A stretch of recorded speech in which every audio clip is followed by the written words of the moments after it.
Hello, and welcome everybody to the Highway Book Club, a show where we drive around in virtual circles and listen to stuff that I keep my fingers crossed is public domain because I don't check very hard. I'm Nick, and today on the program, let's call it a program. Uh, I need to adjust things a little bit because my attention is ruinous. Um, Today I decided let's do a little. We've done audiobooks before, shout outs to LibriVox, translating our classics. Today I wanted to sort of keep going. Last time was Orson Welles. Rather than looking at a author, creator, producer, vocal, I don't know. Uh, I grabbed the first handful of episodes of Philip Marlowe stories.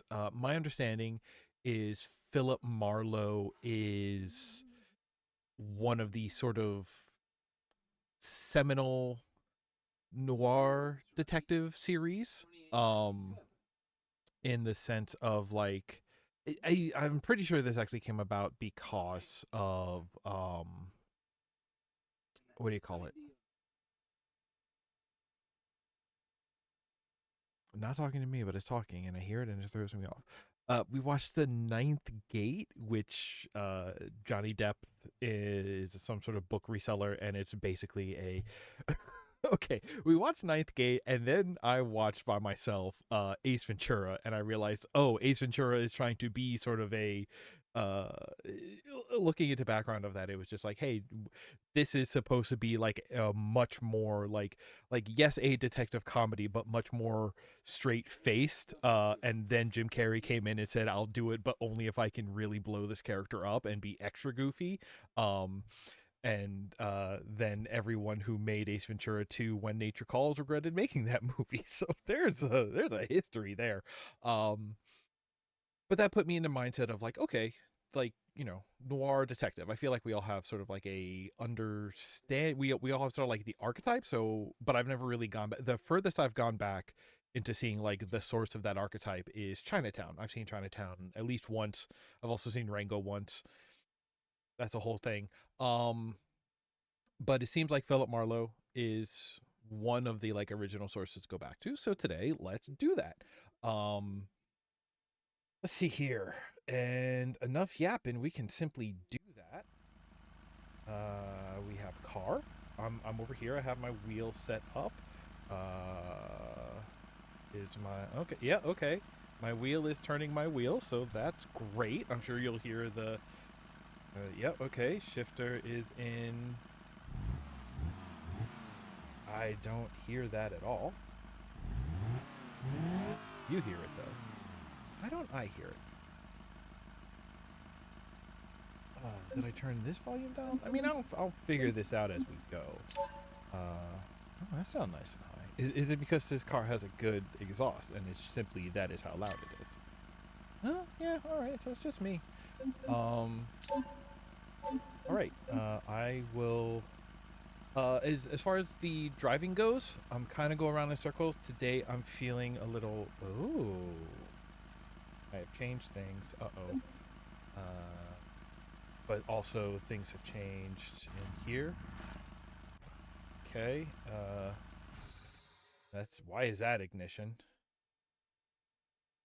I spooked myself. Uh, let's pause. Okay. Something something. This is free roam mode where we're going to have There we go. What is this button? No. Okay, that's recovery. Here we go. Here we go. Okay. Uh, this is free roam mode. I'm mainly going to do circles. I'm probably going to end up doing like some time trials just for sake of keeping me entertained in my hands, keeping my hands entertained, something like that. But let me get the Marlowe going, and then I'll figure out what the heck all my audio is doing.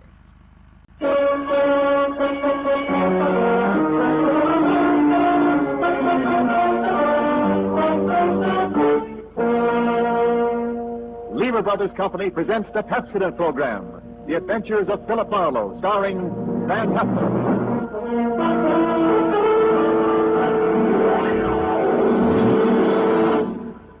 Pepsodent presents Philip Marlowe, Hollywood's famous private detective created by Raymond Chandler.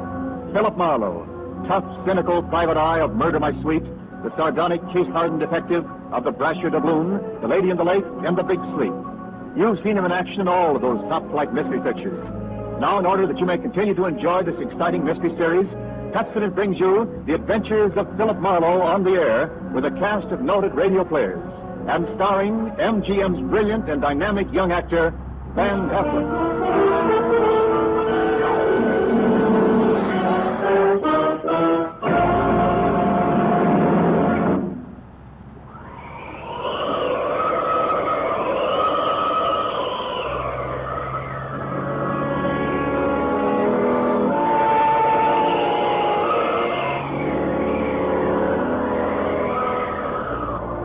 There was a rough desert wind blowing into Los Angeles that evening. It was one of those hot, dry Santa Anas that come down through the mountain passes and curl your hair, make your nerves jump and your skin itch.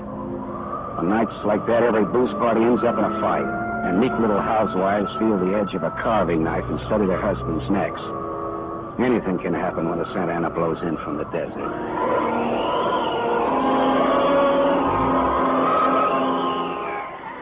I closed up my office early. I got tired of reading Philip Marlowe, private investigator, backwards in the ground glass of my office door. So I opened the door and closed it from the outside and locked it and went out to get a beer before I went up to my apartment.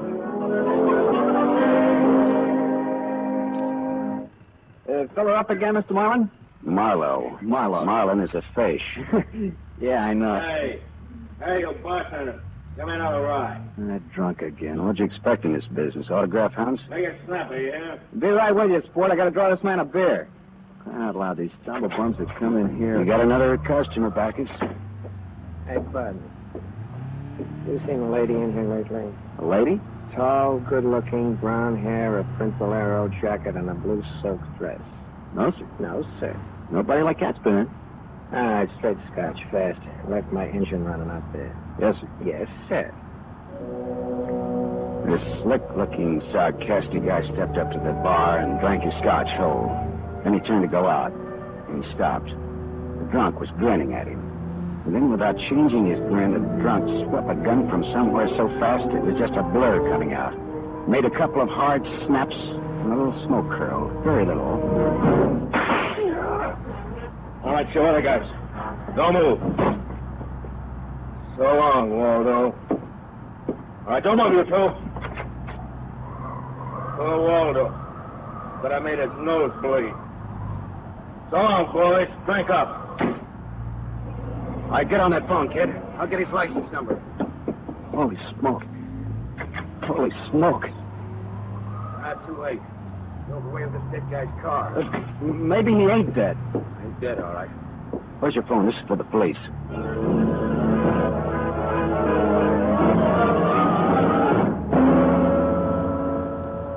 The prowl car boys were there in about 5 minutes. Waldo was out of business, all right. And nothing in his pockets told who he was, but he had about $700 on him. I told the cops what I knew, including about Waldo's tall, brown-haired, pretty girl in the bolero jacket. It was about 9 o'clock when I stepped out of the elevator in my apartment house and almost walked right into a tall, brown-haired, pretty girl in a bolero jacket, waiting for the elevator on my floor. Oh, excuse me. Just a minute, lady. I said, excuse me, I'm in a hurry. I'll be good enough Look, to you step better out not go outside in those clothes. What do you mean by telling me This what? isn't a make. You're in trouble. Trouble? Yeah, the cops are looking for you in those clothes. But I haven't done anything that's... I'm in room 41 across the hall now. I never collected an etching in my life. All right, I'll go with you. I'll go. I got to my room and rustled up some scotch and soda and brought the girl her glass. She had a small automatic in her hand. It jumped up at me, and her eyes were full of panic. I put down both glasses on the table slowly so that I wouldn't be misunderstood.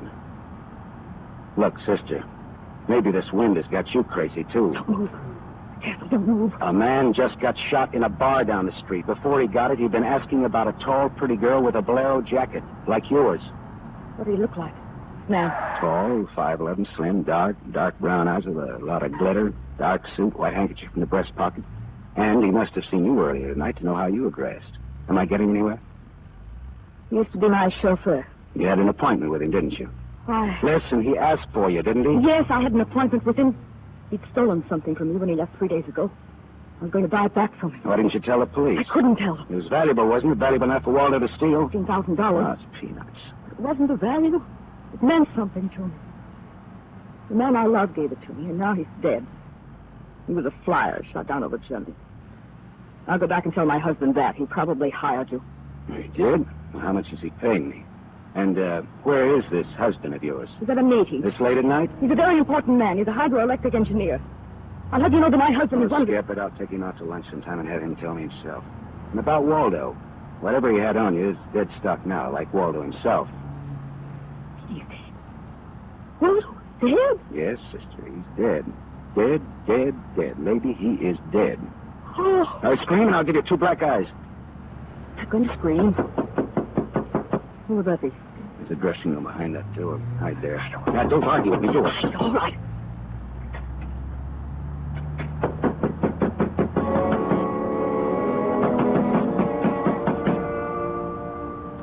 And I went to the door, making a loud, yawning sound. The backs of my hands were wet. I opened the door. Without a gun, that was a mistake. I certainly knew the gun I was looking into. A .22 target automatic that had already killed one man that night. And I knew the ball head and the flat, shiny eyes and a face like a poisonous lizard. Baldy put the muzzle of his gun lightly against my throat. I backed into the room, and Baldy kicked the door shut. You alone? Look for yourself. I'm asking, not looking. I'm alone. You and that dumb bartender saw me dust off Waldo. What did Waldo do to you? Who's asking? Just making conversation. He stood on me on a bank job we did together. Got me 4 years in Michigan pen. How is he? Dead? I'm still good, drunk or sober. Tell me why I came here, pal. You heard the barkeeper and me talking. I told him my name, where I lived. That's how, pal. I said why.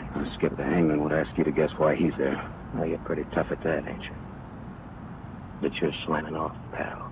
All right, but you could get that gun out of my neck and try somewhere else. Oh, yeah, sure. Is this better? This suits you all right? So it is my neck. Save when, pal? It's your party. I leaned against the gun. The door of the dressing room showed a crack of darkness. The crack widened. I began to shake a little. The girl came quietly into the room, but there was white all around her iris. She was scared. She had her gun in her hand, but I was sorry for her. Dead sorry. She'd try to make the door scream either way. It'd be curtains for both of us. Scared, mister? You worried about any little thing? I couldn't talk. The girl floated in the air somewhere behind Baldy. And her horrified face was drifting toward us. My mouth was as cold and dry as yesterday's toast. Well, kid, how's it feel? You ready yet? Go on, say the word. Well, don't take all night about it if you're going to do something about it. Why not, pal? I like this. Well, suppose I yell. Go ahead, yell. Go ahead. Hey, look! Oh, Thanks, sister. Thanks. That buys me. Everything I have is yours now and forever. You flatter me no end, lady. I only punched him. Right, now get out of here while I call the cops down on this killer. good night. Good Hey, night. wait. Leave that Blair jacket here. Mark you for the cops. Oh, yes, here. Okay. See you again? What? Oh, I don't know. No, I guess not. After all, who am I to be the rival of a dead flyer? I'll see that the police get Jesse James here. Good night, lady.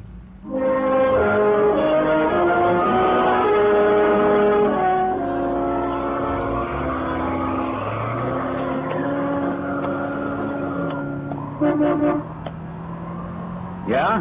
Me? Yes, please. Oh, you. Again, huh? Sit in. I must talk to you. You want to know what happened at headquarters, huh? Yes. Well, I went down there with the law and gave them the story. I left you out of it. Thank you.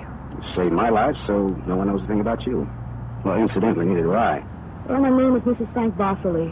212 Fremont Place, Olympia 24596. Is that what you want? I guess so. Well, There he is. And why did you really come back? I wanted my pearls. Pearls? Yes. Pearls, too? All right. Tell me about the pearls. You've had a murder and a beautiful mystery woman and a sadistic killer and a heroic rescue. Now we will have pearls. I was to buy them back from a man called Waldo.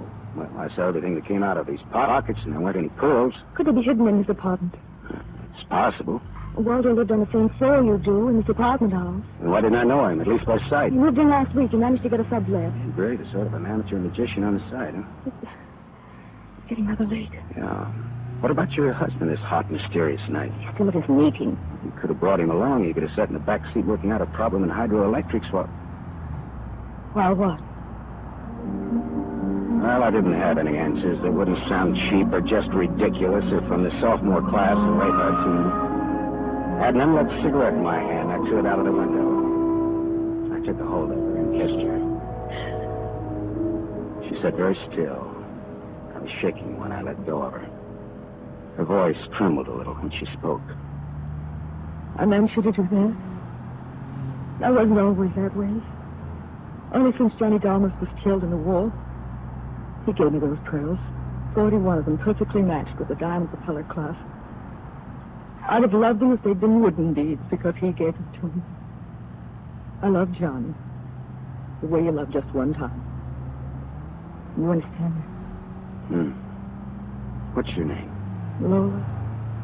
Lola, how did you explain a $15,000 pearl necklace to your husband? I told him we were imitation, and I bought for myself. How did Waldo latch onto them, what they stood for?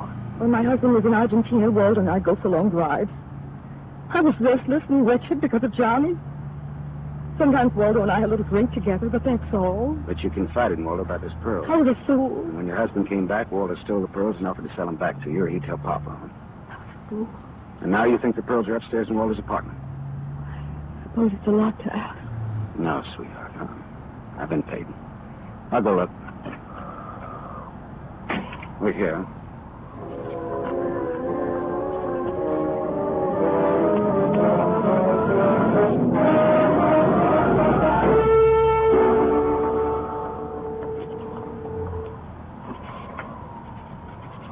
Has it gone long, Lola?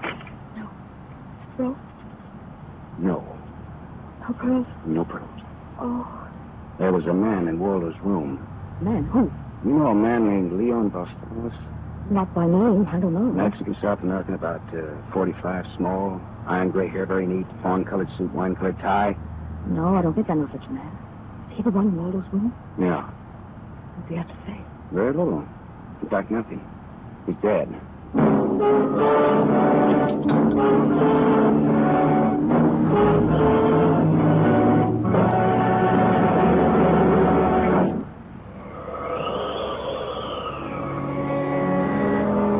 I sat with Lola Barsley in a car listening to that jittery, infuriating desert wind gallop around in the midnight streets. I just told her about the Latin-looking man I'd found in Waldo's room in a very dead condition. I held her hands until they stopped trembling. Then I gave her the few remaining details. He had a gun in a shoulder holster, but someone had strangled him before he could use it. Someone? Waldo? Maybe. You see that convertible coupe car that has? Been there for hours. He was there before I parked here to wait for you. Leon, the man in Waldo's room, came in that car, but according to the key containers he carried, that isn't his car. Whose car is it? Does it matter? Well, it belongs to a lady according to the tag on the keys. A lady? Well, anyway, a woman if you can split hairs.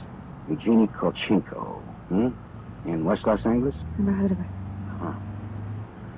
All right, well, you go home now, huh? What are you going to do? Drive that flossy convertible around, wave at my friends, impress people. Run along now. Me, I've got another date.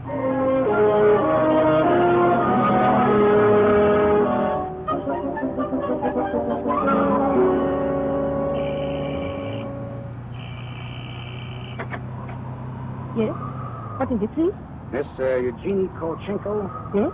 What is it? did you lose or misplace a pigeon gray convertible coupe? What are you saying? Now, don't be alarmed. I found it and I brought it home to you. Come in, please. It is a reward you wish. Shall we say... Snap out of it, Dragon Lady. Who was he? Oh, what's The wrong? little guy, Leon. You loaned your car to. He's dead. Who was he? Oh, no, no. Oh, yes, yes. Eugenie, Darling, come here, please. what's the matter, honey? Who is this man? I came about Miss Kolchenko's car. What about her car? The gentleman who borrowed it couldn't return it on account of he isn't alive. She's dead.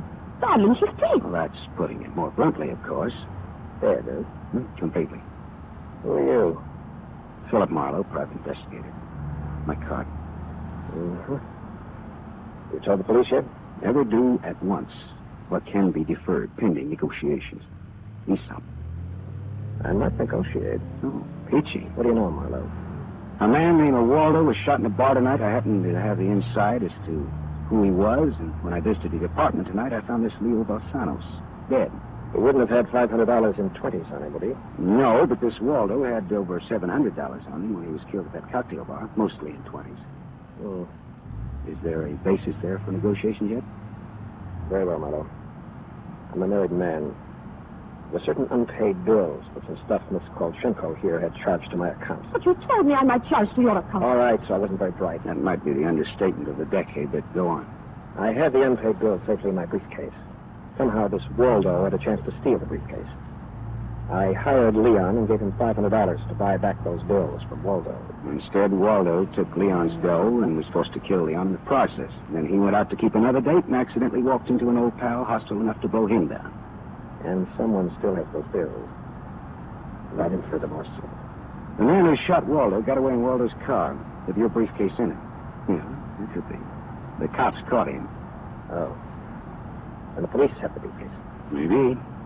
But the police are interested in solving crime, not in tossing mud for the benefit of sensation eaters. Look, I've got a friend or two at headquarters. Let me see what I can do. It's worth $500 to me. Well, then that's what it'll cost you. Well, good luck. And, thank you, Mr. Marlowe. Philip Marlowe, remember? My name is Frank Barcelay. Barcelay. Oh? What does that mean? The big hydroelectric engineer? Yeah. How did you know? My voices tell me. Oh. Darling, this man is manifestly insane. It's the heat, Miss Kolchenko. It's the Santa and it's the desert wind. May I use your telephone?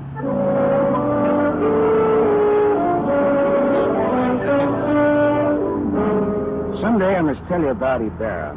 Salt of the earth Ibarra, detective lieutenant over Central Homicide. I phoned Ibarra from Miss Kolchenko's house and told him where he could find a well-dressed cadaver named Leon and furnished a few small details.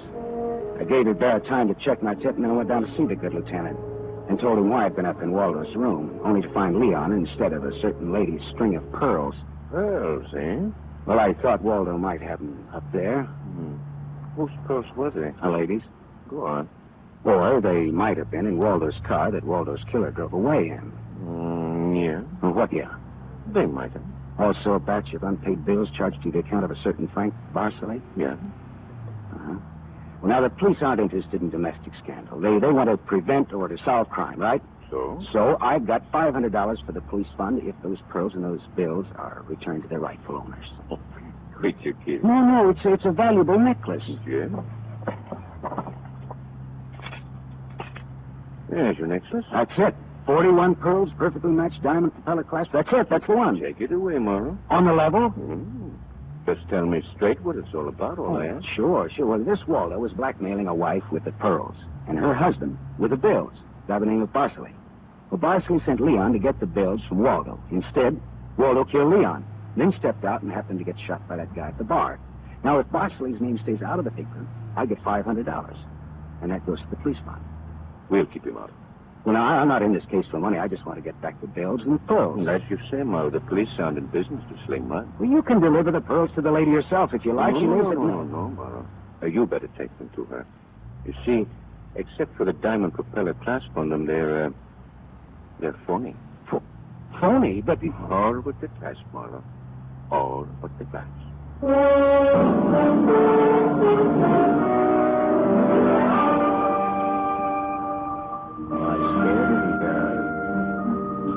So the flyer, Johnny Dalmas, the great lover, had given Lola a string of fake pearls. Well, I didn't know how to tell her, but I called her up and told her to meet me at the Beachcombers at 2 hours. And to slip her the bad news slowly. I'm glad you asked me to meet you here, Mr. Marlowe. See, I had to have someone to talk to. Go ahead. Talk, honestly. Now, Mr. Marlowe, now more than ever, I must have those pearls. Why? Money trouble? Oh, no. It's just that everything's gone wrong. And this morning my husband told me we're to separate. Oh, I'm sorry, Lola. But if I had Johnny's pearls, it would be a link with the past and with Johnny. They're all he meant to me. It's how a woman feels, Mr. Marlowe. I wouldn't blame you for not understanding. Maybe I do, though. So please, Mr. Marlowe, please, we'll try to find my pearls. Lola, look, Even if it isn't all of them. Any part of them. Any single smallest one. It'll be Johnny's. Look, will you meet me here again around 4 o'clock? I'll be here. Okay, I'll see what I can do.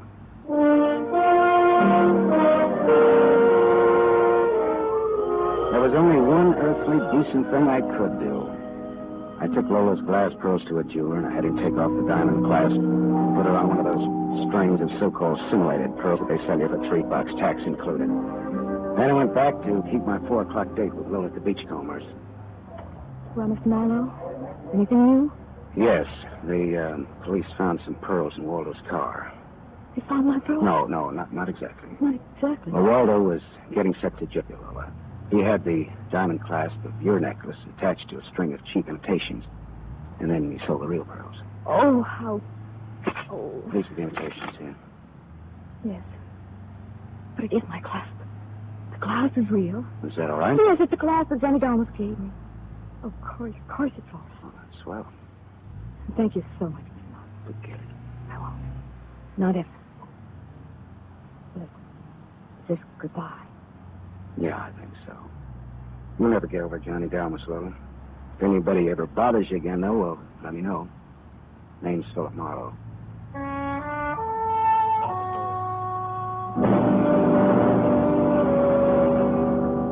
I drove almost to Malibu and then I parked and walked out on a rock cliff. Then I reached in my pocket and dug out the string of bohemian glass pearls that Lieutenant Ibarra found in Waldo's car. I cut the knot at one end and slipped the pearls off one by one. One by one, I flipped them into the water. Bell swooped down on them, and they flapped up again, screaming indignantly. The phony pearls had fooled Waldo and Lola Barsley, but they couldn't fool a seagull. I said to myself, to the memory of Johnny Dalmas, just another four-flusher. I listened a while to the wheeling seagulls. All at once I realized that the wind had died. The Santa Ana had blown itself out. The red wind was done. It was over.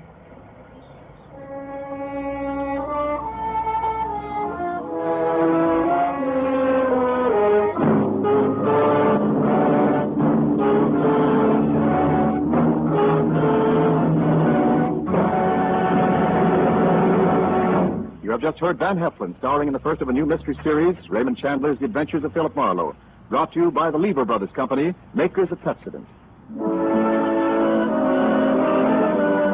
Tonight's story on The Adventure of Philip Marlowe is based on Red Wind, written by Raymond Chandler, creator of Philip Marlowe, the screen's most famous private detective. It was adapted for radio by Milton Geiger. Heard with Van Heflin was Lorene Tuttle as Lola Barsley. And this is Wendell Niles inviting you to listen again next week at this same time to another exciting story on The Adventures of Philip Marlowe, starring Van Heflin with a distinguished cast.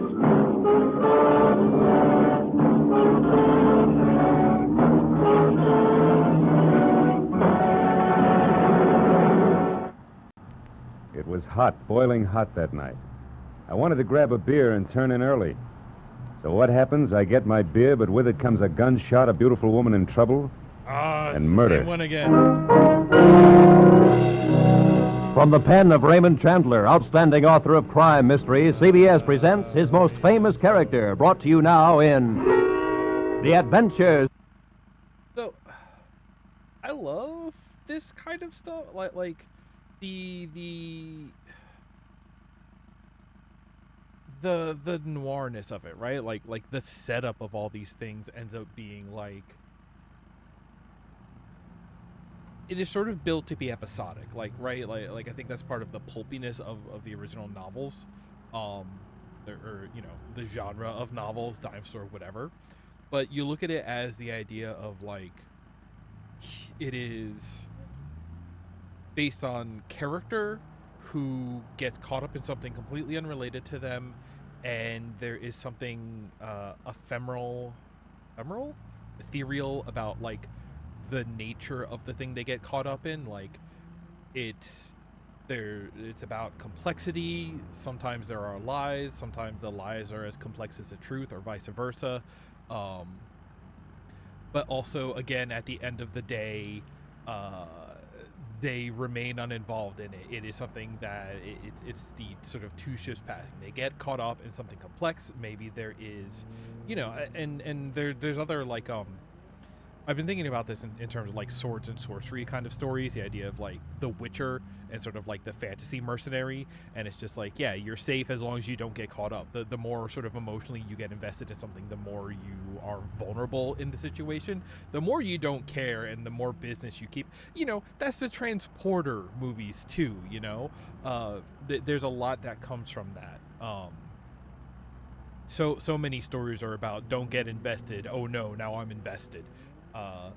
But the way that these all end with the, one way or another, anything you were invested in is now over, and you like redetach, and it is very much about sort of like being blown in the wind from one quote unquote case. Like, was this even really a case? Like, for being a private eye, he didn't get paid, at least not directly. So it is just about like, just a guy getting caught up in something that doesn't involve him, and by the end he is like one of the only ones who gets away clean, and that is our recurring character. I do love that as sort of a setup. Like, I see why these kind of got popular. And I think this is why there's something to like the sarcasm of him. There's definitely like an overwrought, like there is sort of like a dichotomy there, right? Of like, hey, we have this guy who is sort of like, he may have some competency, but there is sort of this, end of the day, he is just being blown around by the wind. He may have competency, but he doesn't necessarily have agency ultimately, at least not in the ultimate outcome of the situation.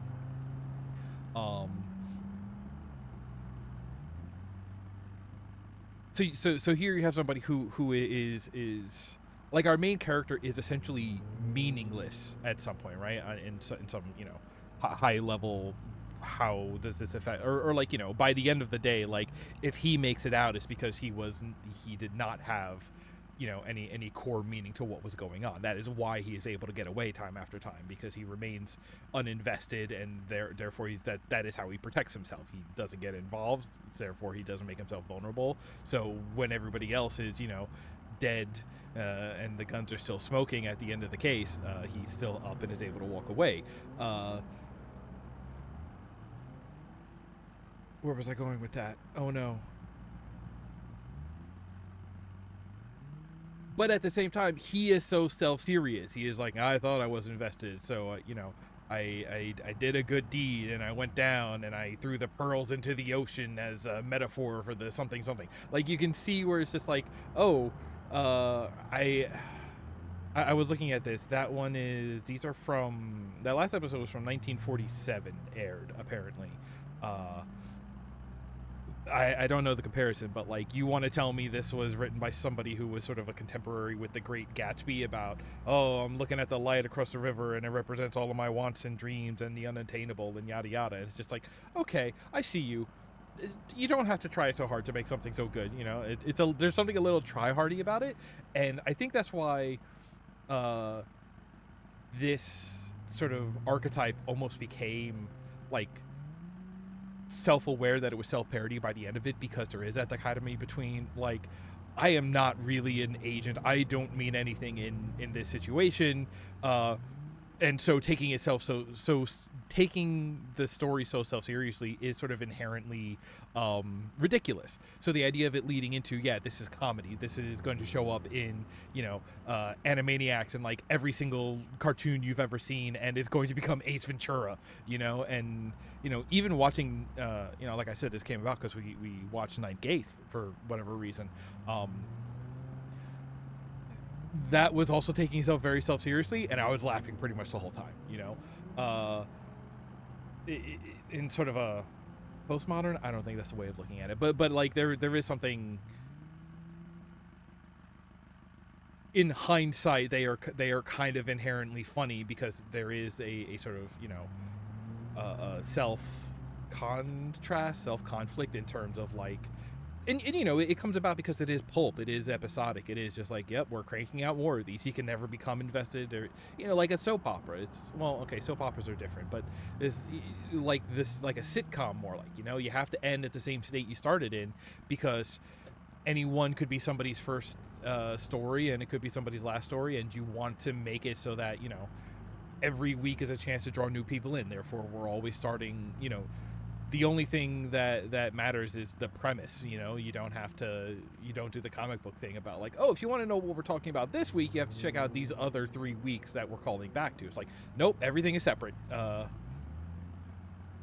So we're going to skip the Red Wind, because apparently it's just Who Shot Waldo again. So let's skip ahead to the Persian Slippers.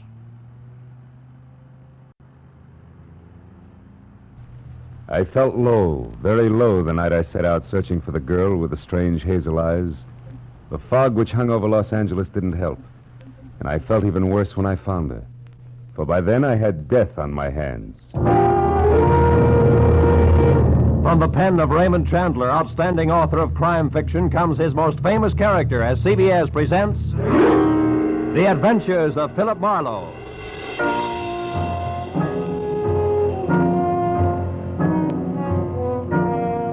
And now, with Gerald Moore starred as Philip Marlowe, we bring you tonight's gripping story, The Persian Slippers.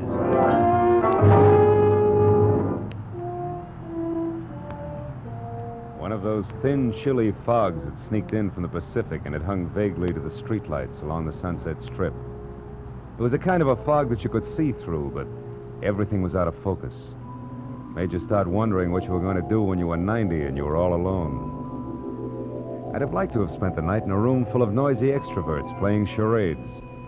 But instead, I had to eat a quick dinner and drive up into the secluded Hollywood Hills to meet a guy. A guy who had nothing but trouble on his mind. When I pushed the buzzer, I had the feeling of wishing I was someplace else. Carl Delaney himself opened the door. He was grim and brusque and to the point. Marlowe? That's right. Come in, Marlowe. I appreciate this. You're coming up here after business hours, I mean. I wouldn't have asked, except, well, perhaps I waited too long as it is. Sit down. Thanks. Waited too long for what, Mr. Delaney? 36 hours ago, my wife disappeared. Marlowe, you've got to find her for me.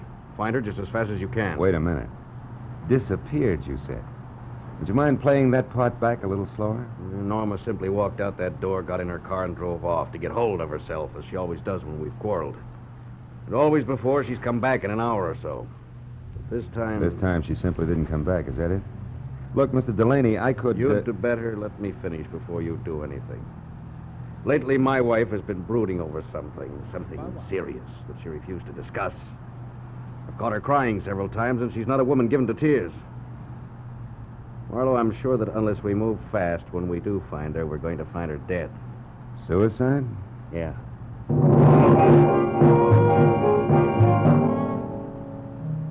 With his thick, blunt hand, Delaney reached for a color portrait lying face down on the table and gave it to me.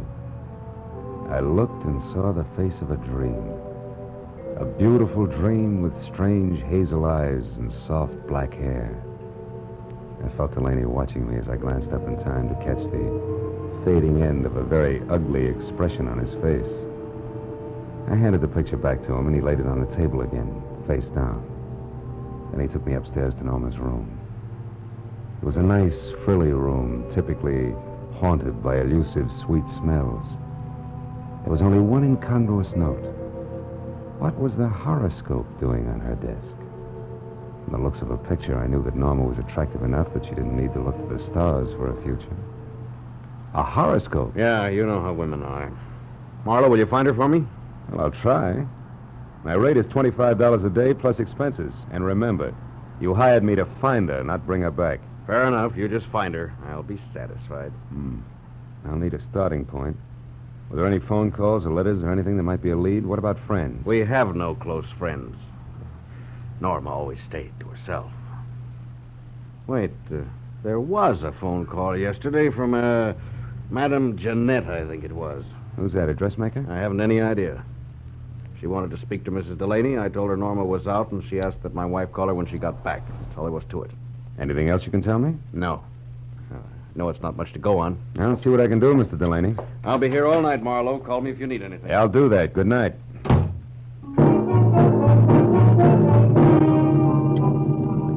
I drove back through the persistent fog to Sunset Boulevard. It was 9:30.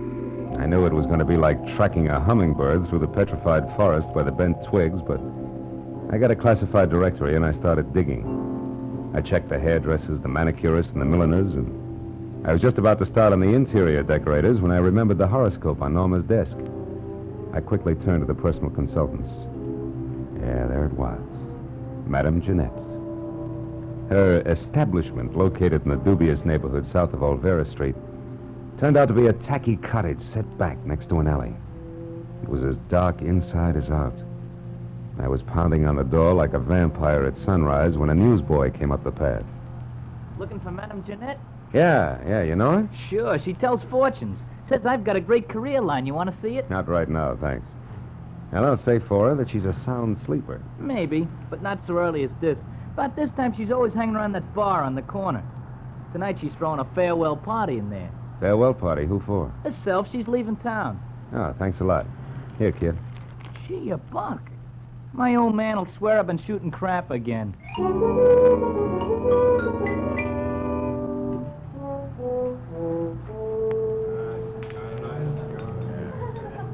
Give me another one, Charlie. Not every night I say goodbye to my dear old neighborhood. Muscatel again, Jeanette? Yeah.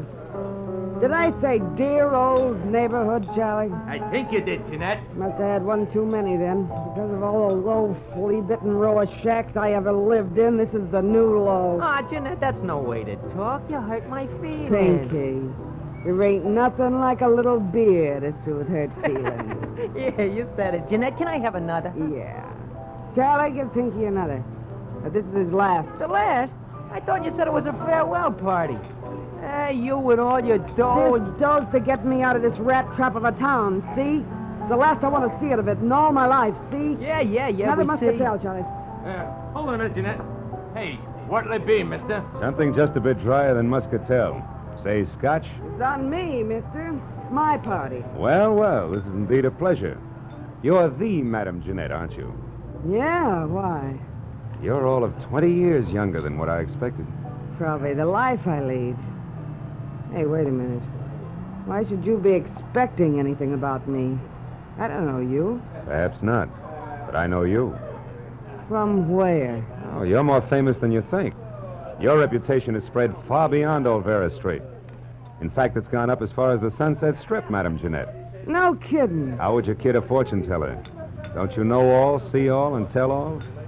Well... And judging from that Spanish shawl, your Hungarian skirt, and those embroidered Persian slippers, I'm beginning to think your fame is not only local, but international. Say, you're beginning to make me feel like I shouldn't be giving up this racket after all. Giving up fortune-telling? No. Yeah. I'm leaving town on the midnight train. Gonna spread my talents all over the East, and I'm not coming back.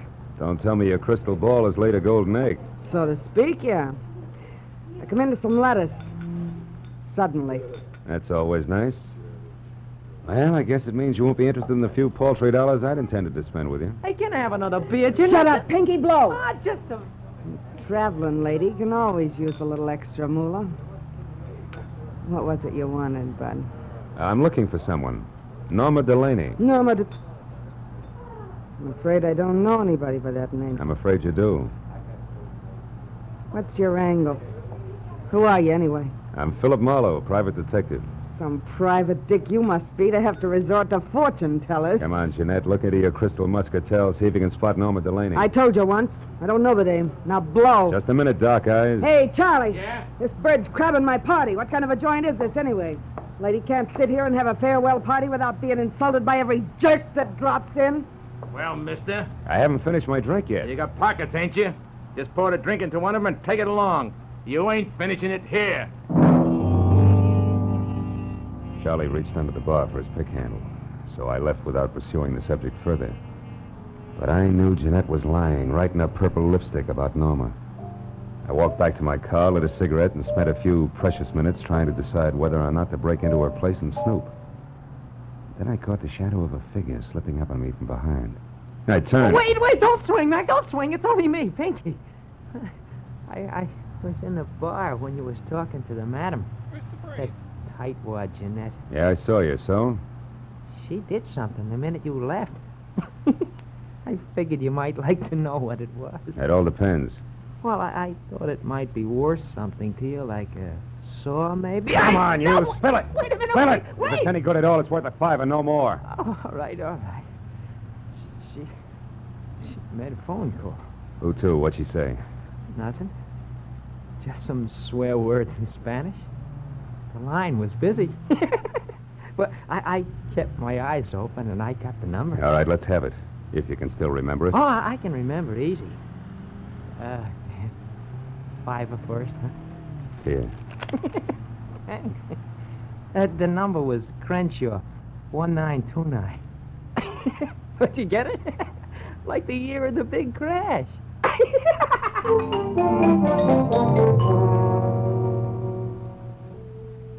Thanks to the thirst of an underweight lush, I wasn't at the end of my rope yet. I drove as far as the nearest drugstore, dropped a nickel in the slot, and dialed. Crenshaw, the year of the big crash.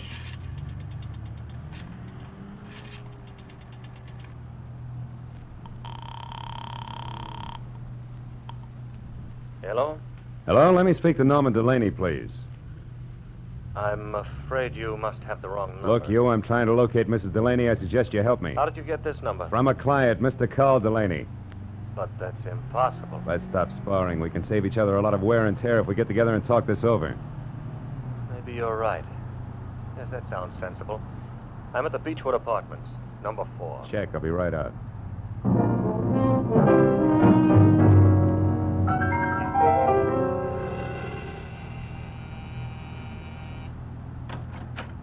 Mr. Pierre Gillum, it says here on the door. Yes. You the man who called? Uh-huh. Philip Marlowe. Come in, won't you? You said you were looking for Norma Delaney, Mr. Marlowe. Tell me what's wrong. Has anything happened to her? Well, her husband seems to think she might have killed herself, but I have a hunch that you might have something interesting to say. Oh, poor kid. Poor Norma. Oh, I'll tell you what I can, Marlowe, but it isn't much. Oh, I'm all ears, and I'll sit, thanks.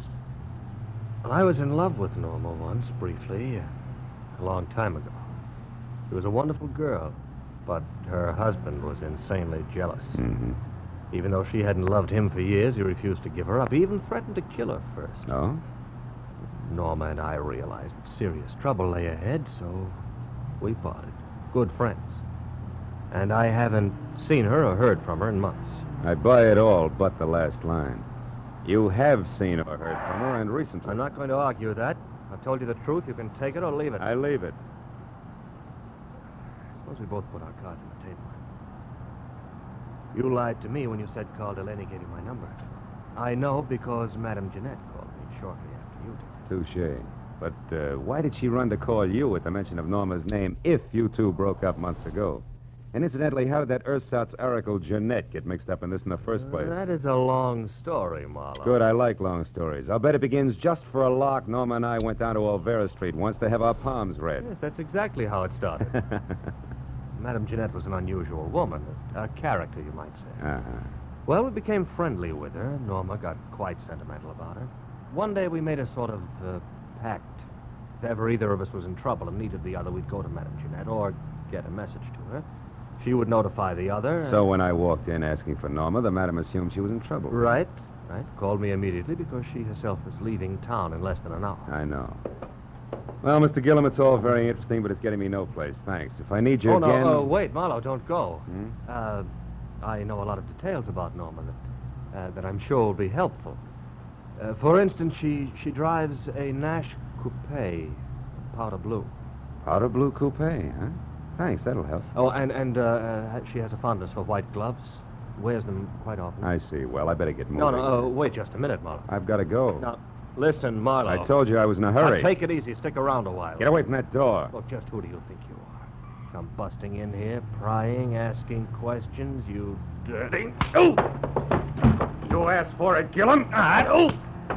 You got a left, too, huh? So have I, brother. I left Gillum sprawled all over his coffee table, as limp as a 5-cent salad. Outside, I glanced at my watch. Madame Jeanette's train left in 40 minutes. I ran through $22 worth of red lights, getting down to a cottage because I was sure Gillum's attempted stall was tied in with a departure, but I couldn't figure out why. That is, I couldn't until I switched out my lights and coasted to a stop in front of her place. Then I saw it. Half hidden in the shadows back of the house sat a powder blue coupe. I got up on the porch close to the front door and listened. Jeanette was talking to a woman. I couldn't catch what they were saying, but one thing was certain. The woman was Norma Delaney. All at once I realized the talk had stopped. That was my cue. I shoved open the door and went in. Jeanette sat at a table alone, facing me. Well, Mr. Marlowe, you've returned. What is it this time? I'd like my fortune told. Yeah? Now listen close, Gumshoe. I'll make this a short and snappy reading because I'm catching a train in 15 minutes. There's a woman very close to you. In fact, she's right behind you, sucker! What? No! Sucker.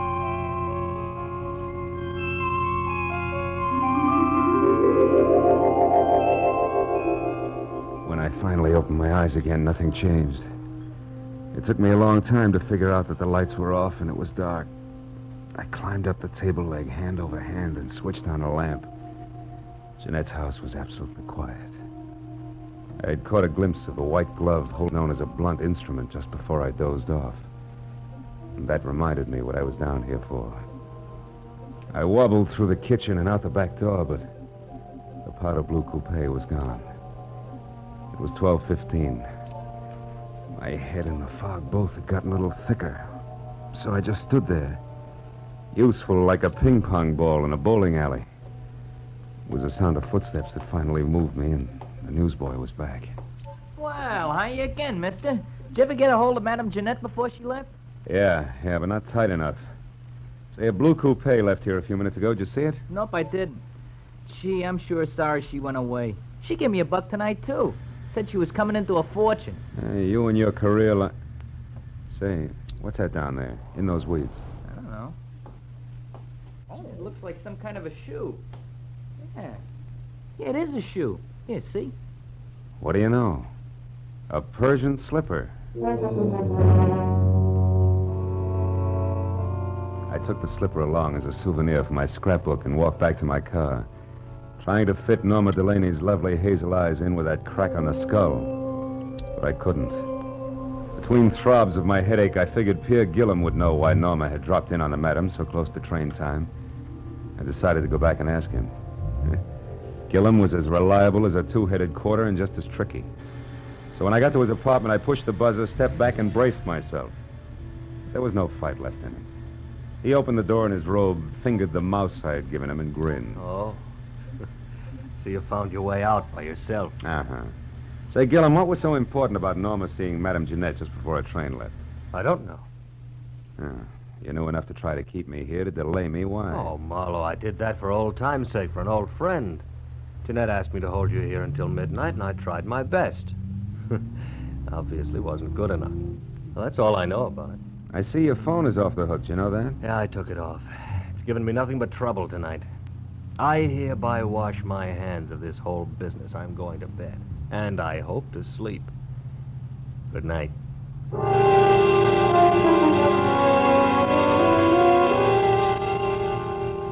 I envied him and left to call my client, Carl Delaney. He said he'd be in all night, but the phone kept ringing and ringing, and no one answered. I suddenly got a very creepy feeling. And 20 minutes later, I pulled to a stop at that small but elegant house. The lights were on, and I saw the powder blue coupe in the garage next to Carl's big black sedan. I ran up the steps. The front door was ajar, so I went in. I found Carl Delaney in front of the fireplace, face down on the floor, dead.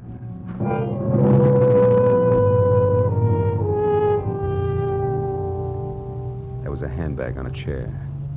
I opened it. Compact, cigarettes, and a key to room 340 in the Bradford Arms Hotel. No identification. That color portrait of Norma was standing up on the table this time. And those searching hazel eyes seemed to follow me all the way to the telephone.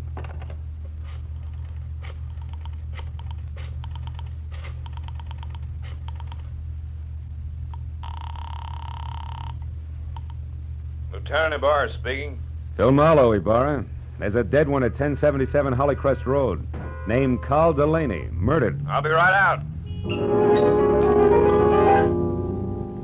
I hung up the phone, and then the hair on my neck crawled as I heard the unmistakable sound of a woman's heels on the floor upstairs. I ducked behind a door as the heels clicked down the steps. And then she entered the room.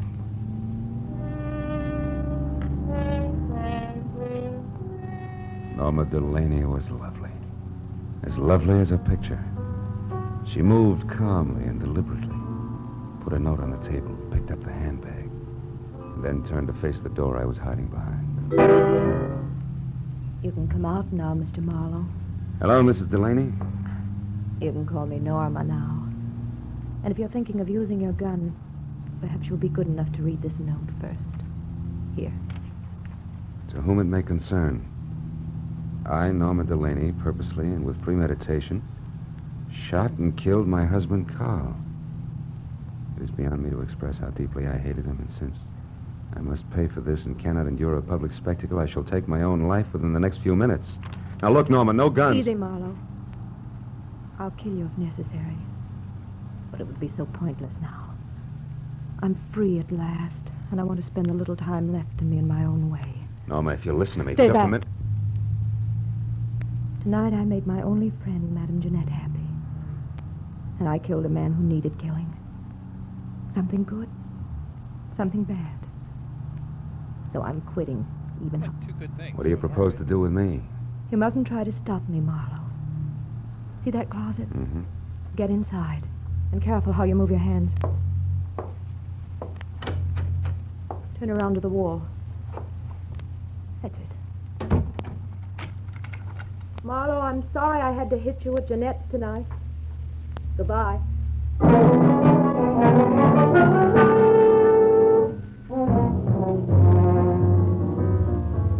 It took 3 shots to smash the lock on that closet door.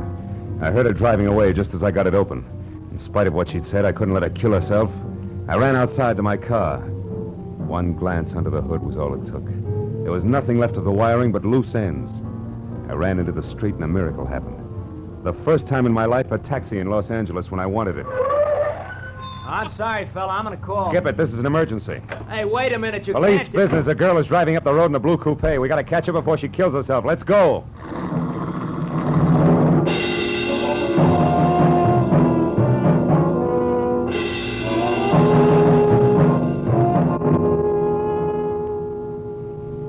Think I saw taillights just then. Yeah? Can't you go any faster? Not on these curves, brother. I got a wife and kids. Okay, fella. We'll be at the top of the hill when we can get around the next bend. We should spot her then. Yeah, you can see the whole road down the other side. Here we are, mister. This is the top. But I don't see her. Where is she? Hey, wait a minute. Stop here. Turn up your motor. This is haywire. What?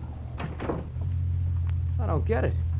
We were gaining on her, and now she just disappears. Hey, what's that? A motor. That side road we passed. That's it. Hey, look. Look!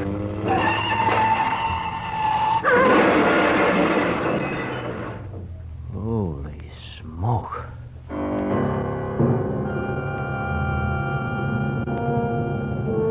We both saw the awful sight for just an instant.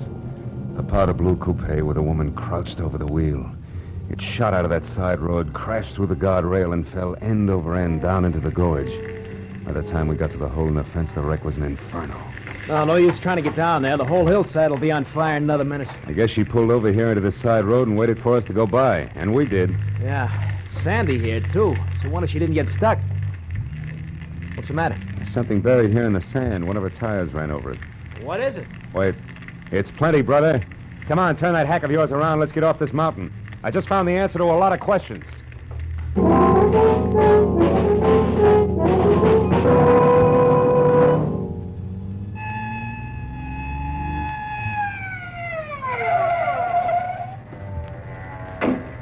That you, Marlowe? Yeah, Lieutenant. We found the body and the wife's suicide note. Then one of the boys spotted that fire up on the hill. What is it? Car went off the road. An accident? Or the suicide? Just a little of both, Ibarra, but we'll talk later. Right now, we got to go to the Bradford Arms Hotel on the double. And please, no siren.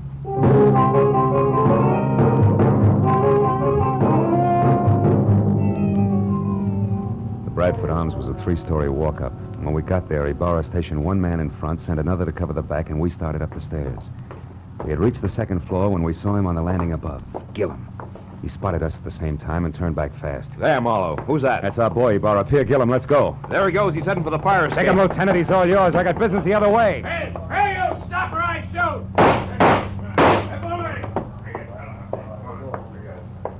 Room 336, 38, 340. It's all over now. You better drop the gun. Please, it's been neat so far. Don't mess it up. Come on, beautiful. Drop it. It's better. Well, Marlowe, I got him. Had to wing him to bring him down, but here he is. And the lady must be... Yes, Lieutenant. The lady is Norma Delaney. The girl who wanted to kill her jealous husband and then commit suicide, but didn't want to die doing it. So she used someone else's body, Madame Jeanette's, which was a logical choice because Jeanette was blackmailing her. Thus, 2 vultures with 1 stone, leaving 2 lovebirds free to fly away together. Right, Norma? Didn't you give Madame Jeanette money so she'd leave town and tell everybody she was going away? Yes, I did. That way the body wouldn't be missed, huh? Yeah.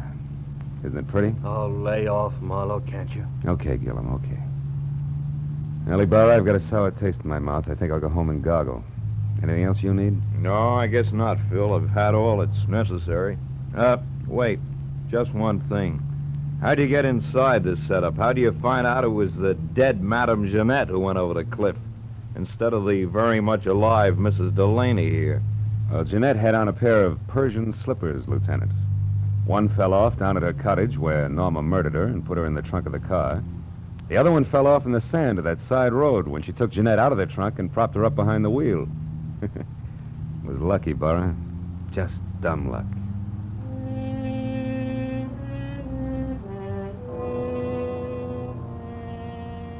I took a walk later. A long walk. All by myself. Through that thin, empty fog in the dark, empty streets. A pair of hazel eyes and a pair of Persian slippers went round and round in my head. And for some reason, I kept thinking, a pair of Persian slippers has 2 soles and 2 heels. And it's hard to tell just exactly where the one becomes the other. Piss off, Marlowe. The Adventures of Philip Marlowe, created by Raymond Chandler, stars Gerald Moore and is produced and directed by Norman MacDonald. In tonight's story, The Persian Slippers, Virginia Gregg was heard as Madame Jeanette, with Larry Dobkin as Pierre Gillum and Louis Van Rooten as Carl Delaney. The additional players were Gene Bates as Norma Delaney, Gil Stratton Jr. as the newsboy, Frank Richards as the barkeep, and Tony Barrett as Pinky. Detective Lieutenant Ibarra was played by Jeff Corey. The special music was conceived and conducted by Ivan Ditmars.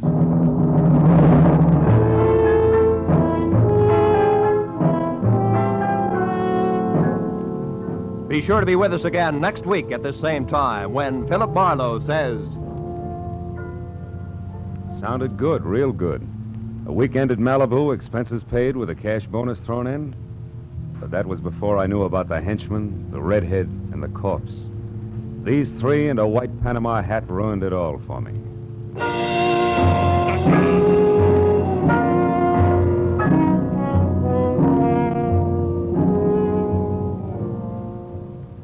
The big star-studded array of CBS Sunday shows starts tonight. 1, 2, 3, 4, 5 top entertainment programs that make listening to your CBS station a happy habit. 1, Cabin B-13, the popular dramatic show by John Dixon Carr, renowned mystery writer. 2, the new Electric Theater, guest starring Henry Fonda tonight, and regularly starring Helen Hayes, First Lady of the Theater, when she returns from London. 3, Our Miss Brooks, the hilarious comedy success starring Eve Arden. 4, Lum and Abner, a brand new half-hour show of smiles and chuckles with the merchants of Pine Ridge. 5, Strike It Rich, the sensational quiz show with a heart to wind up the sparkling parade of entertainment. Mystery, drama, comedy, excitement tonight over most of these CBS stations. And next Sunday, the first broadcast in the new season for two of radio's greatest stars, Amos and Andy. Yes, Sunday nights are great on CBS. Check your local newspapers for program times.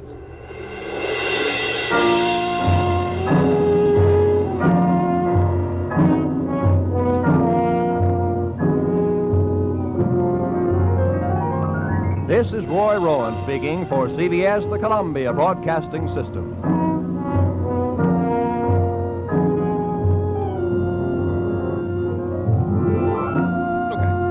Well, this is winding up. It is about time that we should throw quick to an ad break. But before we do, when we come back, we'll set ourselves up a bit of a different, what do you call it over here? But we're going to have a different map and a different track. We should get rid of this one. Oh!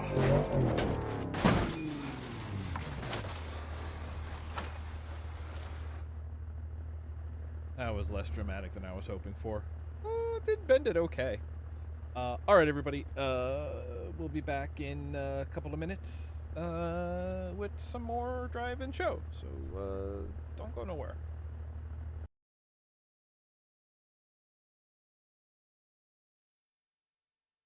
Hey, everybody. Welcome back. So we've done about an hour. I'm not wearing a watch. My watch is hanging up over here.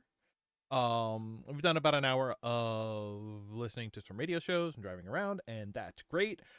I am very content to sit here and do this for at least another hour, so we're going to hop back into it. I will say, this time around, I'm going to get our next episode up and rolling, but I am going to want to take a minute or a couple here, and I want to make a little customize on my car over here, because long story short, the way Steam Cloud works on BeamNG, it'll synchronize mods that you have sort of downloaded and installed, but if you do any like custom cars, it will only save those locally. So the custom version of this car that I have on my main computer isn't on the streaming rig, so I gotta rebuild it real quick. But that's okay. We're going to do it while listening. This is like when you're in the garage and you have your MP3s playing, you know? So, let's begin listening to The Panama Hat. Sounded good, real good. A weekend at Malibu, expenses paid with a cash bonus thrown in. But that was before I knew about the henchman, the redhead, and the corpse. These three and a white Panama hat ruined it all for me. From the pen of Raymond Chandler, outstanding author of crime fiction, comes his most famous character as CBS presents The Adventures of Philip Marlowe.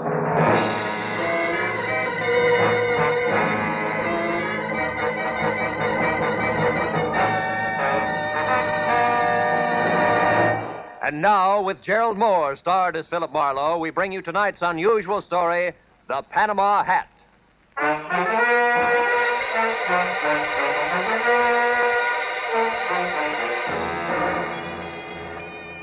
I was sitting in my office bombing the ashtray on my desk with paper clips, wondering what kind of a job a private detective gets when clients stop calling completely. I was seesawing between the picture of me as a well-starched huckster and the more comfortable portrait of Marlowe, author in English tweeds, man of distinction. And the telephone brought me to a rude awakening. Marlowe speaking. My name is Isabel Gordon, Mr. Marlowe. I must see you at once. My husband Bruce is in terrible danger. Could you possibly meet me in an hour at the Pelican Inn? It's a small roadside place on the way to Malibu. I'll explain everything then. Pelican Inn, 1 hour, Mrs. Gordon.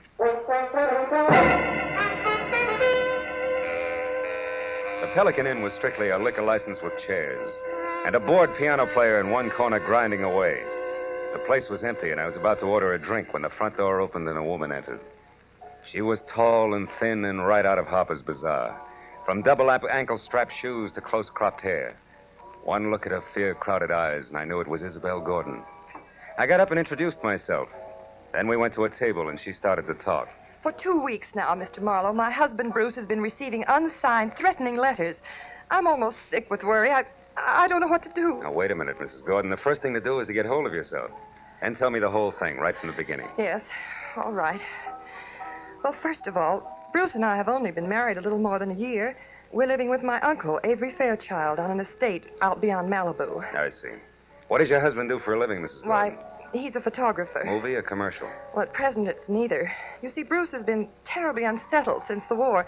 Lost, sort of, and then recently he got interested in photography, and it's been a great help to him. But he doesn't exactly work at it, huh? Well, he's converted one of the rooms in the guest cottage into a studio, and he spends almost all of his time there experimenting with portrait work.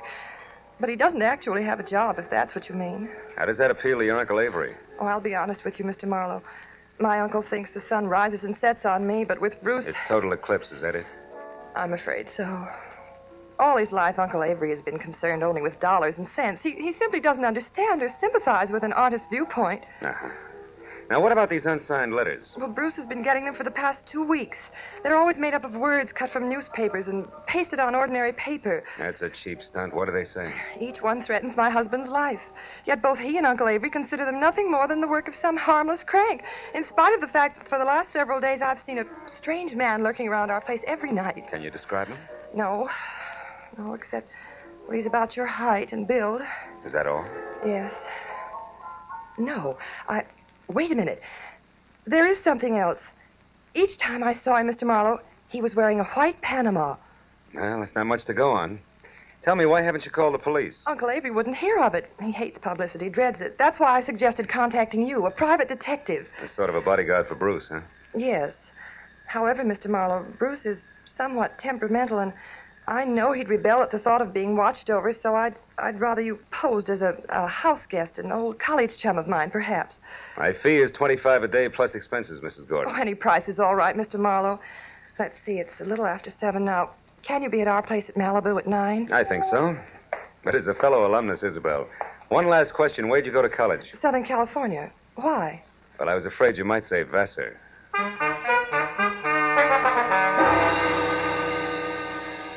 After Isabel left, I remembered that I was already on my expense account. So I had a tasteless, cold, hot blue plate special and a burned cup of coffee. Then I stepped out of the Pelican Inn and headed across the paved parking lot to my car. It was already dark, and I was admiring the full moon and the beautiful wash it made over the ocean when it happened. Hey, mister! What the? You all right, mister? Yeah, I think so. Thanks to your sounding off. That nut was aiming right for you. Yeah, looks that way. Did you happen to get his number? No. What about his face? Can you describe him? No, matter of fact, I only noticed one thing. What was that? The hat he was wearing. It was a white Panama.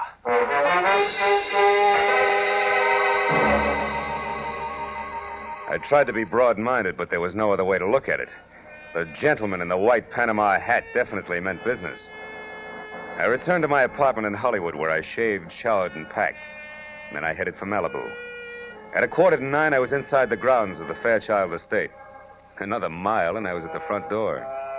When I entered, Isabel greeted me like I was a keg of brandy around a St. Bernard's neck. Then we waded through an inch-thick carpet to the library where Uncle Avery, fat, bald, and looking like he'd just bitten into an underripe persimmon, was waiting. I wasn't asked to sit down, and I wasn't offered a cigar. Avery Fairchild was not one to waste time.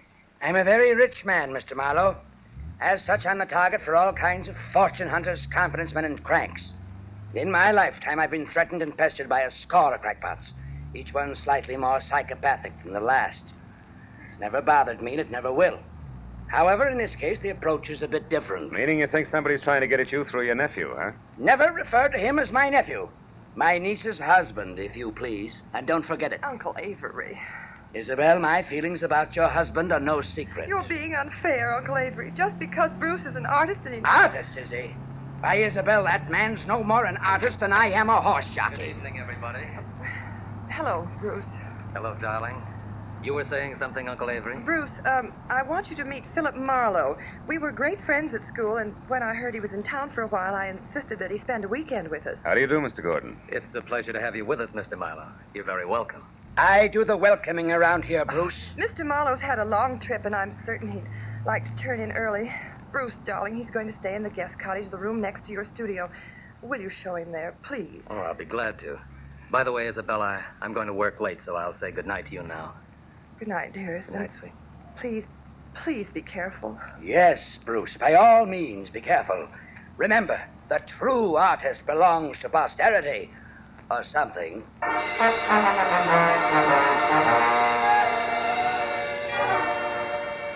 The guest cottage was only a landscaped hop, skip, and a jump from the museum that Uncle Avery called home. And as Bruce and I strolled along a flagstone path, I feigned a deep interest in photography. That was all my host needed. He struck at the bait like a shark with malnutrition. Well, Mr. Marlowe, it didn't even occur to me that photography might be one of your hobbies. Isabel never said a word. Well, good for Isabel. I'm strictly a dabbler. And tell me, Mr. Gordon, how long have you been at this? Portrait work? Oh, about 6 months. You see, I divide my time between my studio here and a school I attend in Hollywood. That way I capture both the theory and practical experience at the same time. Oh. Well, here we are. Would you like to see the studio? Yes, I would. Here, let me get the lights. Wow. This is all right, huh? Enlarger, 2 cameras, dark room. Are these your pictures? Yes. What do you think of them? Don't look at you. I don't know exactly. They're certainly different, huh? They are unusual, aren't they? Yeah. You see, Marlowe, each picture is actually made up of 2 separate studies which are superimposed. I call it interpretive photography. Uh-huh. Now, this one. A splash of light and a bent pipe cleaner? The sun and the plant shoot. It's called metamorphosis. Oh. Well, what about that one there in the corner? Girl's face and clouds, maybe. Mr. Marlowe, you'll excuse me, but that picture isn't ready for display yet. I'm sorry. I didn't mean to pry. I thought it was just another interpretive photograph. Well, it's not. That is, it isn't finished yet. Now, Mr. Marlowe, I'm afraid I've forgotten what my wife said about your long trip. Shall I show you to your room? Yes, please do, Mr. Gordon.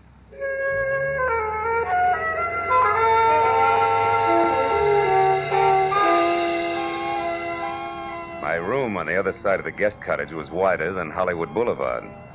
After Bruce apologized for his display of temperament and bid me a polite good night, I climbed into the silk pajamas that were laid out for me, stretched out on the bed, and tried to figure who belonged to the white Panama hat. About an hour passed, and I wasn't getting any sensible answers. So I switched out the light, put my gun on the table next to me, and snuggled into what felt like 1.5 miles of mattress. I was almost asleep, and the clatter of a shovel falling on the walk outside brought me straight up in bed. I grabbed my gun and made for the door. But the second I threw it open, I knew that I'd made a mistake. Whoever kicked over that shovel had hurt me and met me with a large fist that came straight at my face. Oh!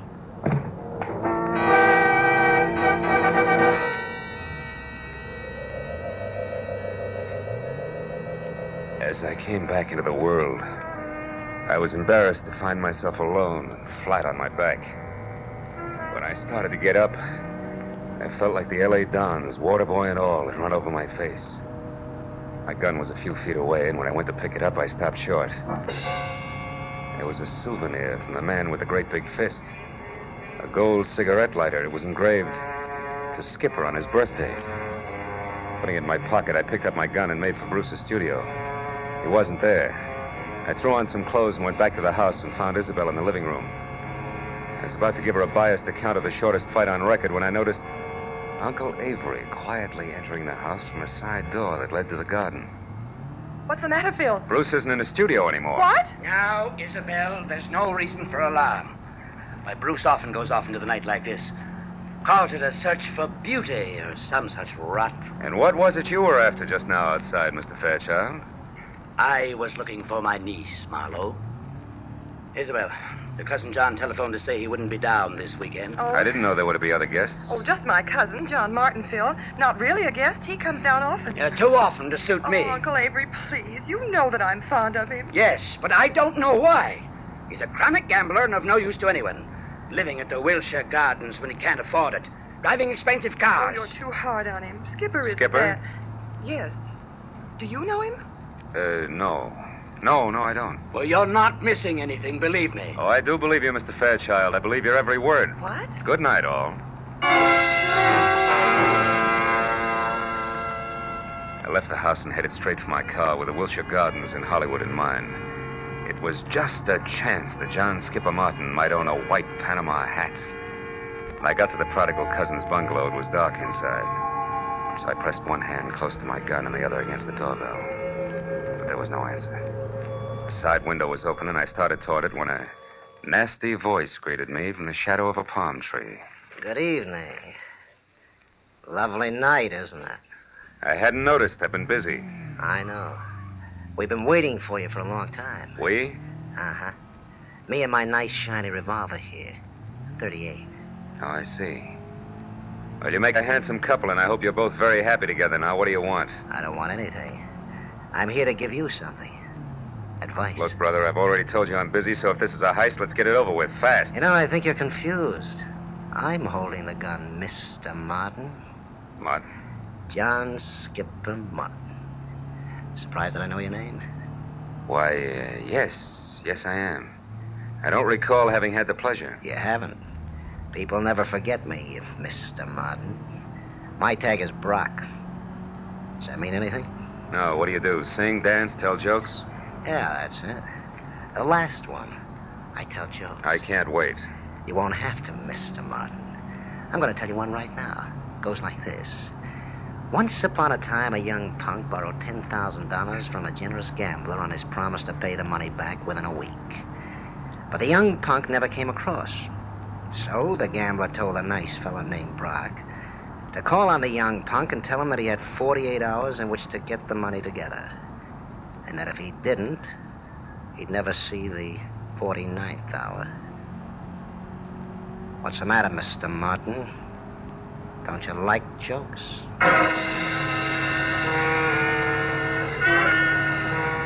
Brock grinned, shoved his 38 into his shoulder holster, and walked away. As soon as he rounded the corner, I went to the open window and climbed in. I rummaged through 2 closets looking for a white Panama you-know-what. I was about to search a third when I heard something that brought me to a dead stop. It was a key in the front door lock. I closed my right hand over the gun in my pocket, moved flush against the side wall, and waited. But the moment the door swung open, the telephone rang. And the hulk of a man that entered went straight for it. He was wearing a gray fedora. Hello? Oh, hello, Isabel. What? Bruce? Are you sure? But that's impossible. I mean, things like that just don't... Excuse me, Isabel. I think I have a visitor. I'll call you back. Reach, Mr. Martin. Who are you? My name is Brock. You owe a client of mine $10,000. He wants his money in 48 hours. I'll get it. I swear I will. I'll have it right here, on time, all of it. How are you going to do that, Mr. Martin? I've got a way. Someone's going to give it to me tonight. Why? Why? Because it's the healthy thing to do. That's why. That's all you wanted to know, isn't it? That's all. Good night, Mr. Martin.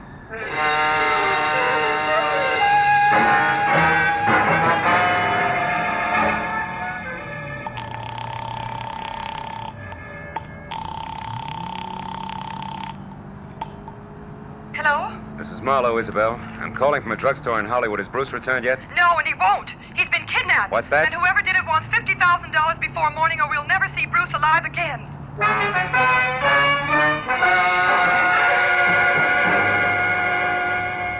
As I walked to my car opposite the Wilshire Gardens, I felt like my brain had spent the night in a cement mixer. I was about to head back for Malibu when I suddenly saw Skipper Martin dash out of his bungalow and pile into a long, glossy convertible.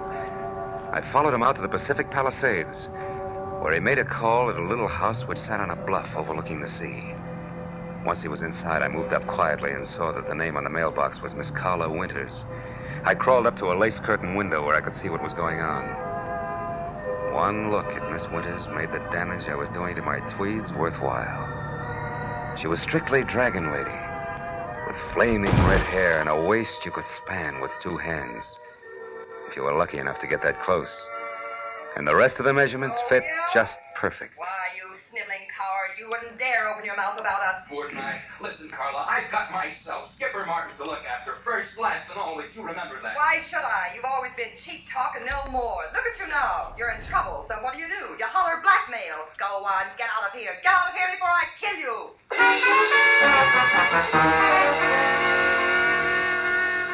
When Skipper slammed the front door, stomped to his car, and roared off, I couldn't figure any reason, legitimate reason, that is, for calling on Carla Winters. So I returned to the Fairchild place. Isabel was somewhere between hysteria and collapse over the fact that she and Bruce had less than $2,000 in their own name. Uncle Avery, of course, was more than reluctant to pay the ransom demanded for the return of a man he'd rather not have returned. But his niece won out. All right, Isabel, I'll give you the money. But understand, I'm doing this for you, not for that no Yes, good... Uncle Avery, I understand, but can you get that much cash at this hour? The banks Who are... said anything about banks? You know I don't like them. Money will be in your hands in 30 minutes. In the meantime, tell Mr. Marlowe here what arrangements you've made with your husband's abductors. 1 minute, Mr. Fairchild. What about the police? The police have already been notified, Mr. Marlowe. They've agreed not to interfere until tomorrow morning. By that time, I suppose we'll have Bruce returned to us. To us, Uncle Avery? That's a mere slip of the tongue, Isabel. I'm only paying for his return. You take over from there. I don't want him.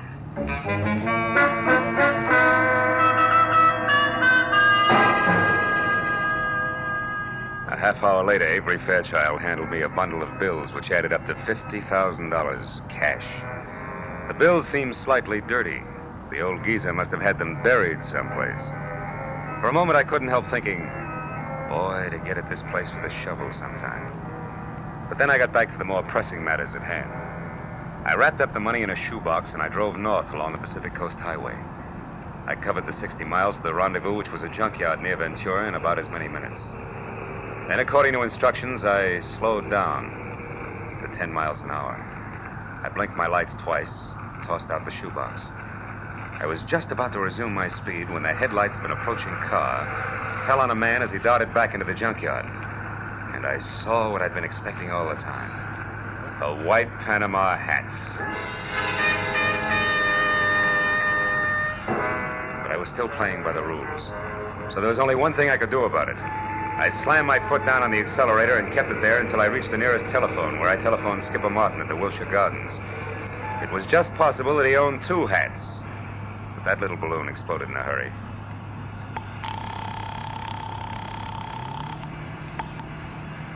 Hello?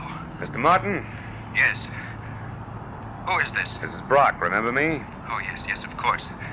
I've been hoping you'd call. You mean you got the money right now? Well, no, not this minute, but I will have it in a couple of hours. You're sure, Mr. Martin?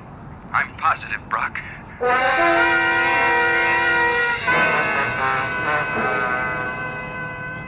Now only one thing figured. The man in the Panama hat worked for Skipper Martin. It had to be. An hour later, I pulled in at the Fairchild estate. And the moment I put my AA over the threshold, I knew that the kidnapper, too, had kept his part of the bargain. Bruce Gordon was back, safe and sound. It happened shortly after you retired, Mr. Marlowe. I was working in my studio when a man wearing a white Panama hat? Yes. But how did you know that, Mr. Marlowe? They're very popular this season, Mr. Gordon. Darling, Mr. Marlowe was a private detective. Huh? But I'll tell you all about that later. Go on with your story. Well, this man was wearing a handkerchief over his face, and he forced me to go along with him at gunpoint. Took me to a car parked in the service driveway and told me to turn around. And I was hit from behind and went out cold. Oh, darling, how terrible. It wasn't pleasant to you. When I came to, I was bound hand and foot, blindfolded and gagged. I had no idea where I was. Oh, but didn't you see anybody before you were released? No, Uncle Avery. Before they let me go, they hit me again. When I came to that time, I was lying on the road out near Ventura, untied. That's about it. I suppose you've told the story to the police already, huh? No, he hasn't, Mr. Marlowe, and what's more, he isn't going to. I'm sorry, but I was forced to lie to you earlier this evening. The police mean reporters, and they mean publicity. And I hate publicity. I'm sure you see my point. I wouldn't make book on that, Mr. Fairchild. Secrets like this only encourage kidnappers. Well, since we no longer see eye to eye, Mr. Marlowe, I'd suggest that we consider your services at an end. I'll have my check at your office in the morning. Good night, sir.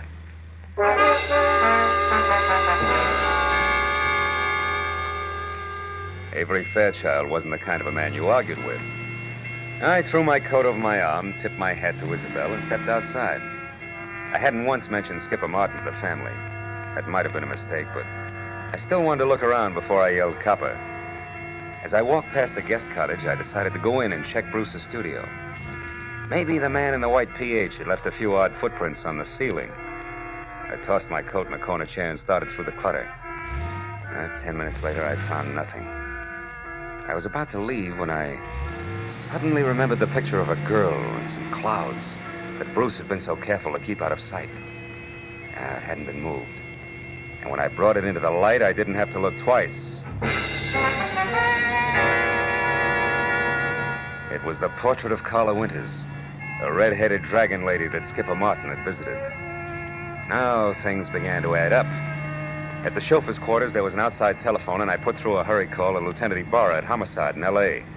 The best I could get was one Sergeant Neely. I'm sorry, Mr. Marlowe, but the lieutenant's out on a call right now. There's some kind of a row uptown. Well, do you know where he is? The address, I mean. Oh, yeah, sure. It's one of those bungalows at the Wilshire Gardens. The Wilshire Gardens? That's right.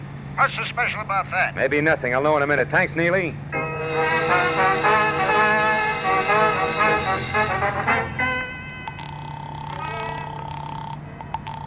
Hello? This is Marlowe, Ibarra. What brings you to Skipper Martin's at this late hour? Well, it seems as though some person or persons unknown fired a gun several times a little more than an hour ago. 4 shots, to be exact. Well, you think Skipper Martin fired them? No, Marlowe, I'm sure Martin didn't fire them. You see, he stopped them, personally.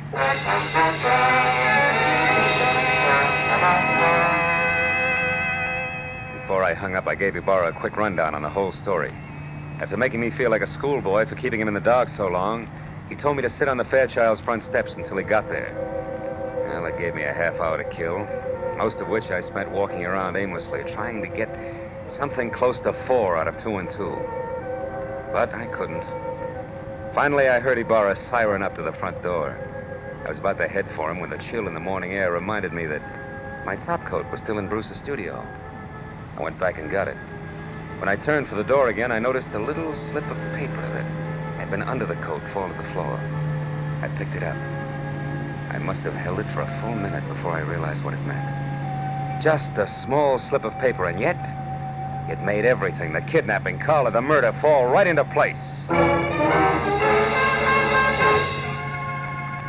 When I entered the living room at the house, one glance at Isabel and Bruce told me that she'd already knew about Skipper's death. Only Uncle Avery, who was not one to shed crocodile tears, hadn't changed. Ibarra, of course, was unhappy. Marlowe, we can't run any kind of a police department when every private detective acts like he's the commissioner himself. Why didn't you call me when this business first began to smell? You know better. I'm sorry, Ibarra, and I hate to sound immodest, but I happen to be one of the 2 men in this room who can name Bruce Gordon's kidnapper and Skipper Martin's killer. You know what you're saying, Marlowe? I think so. The man in the white Panama hat who kidnapped Bruce Gordon, Lieutenant, is Bruce Gordon himself. In other words, Bruce Gordon kidnapped Bruce Gordon. No! What? You're out of your mind, Marlowe. Am I? Would you still say that, Gordon, if we paid a call to Carla Winters and asked her to hand over the $50,000 of so-called ransom money she's holding for you two? Or would you prefer... Stop, Gordon, stop. The window, Ibarra!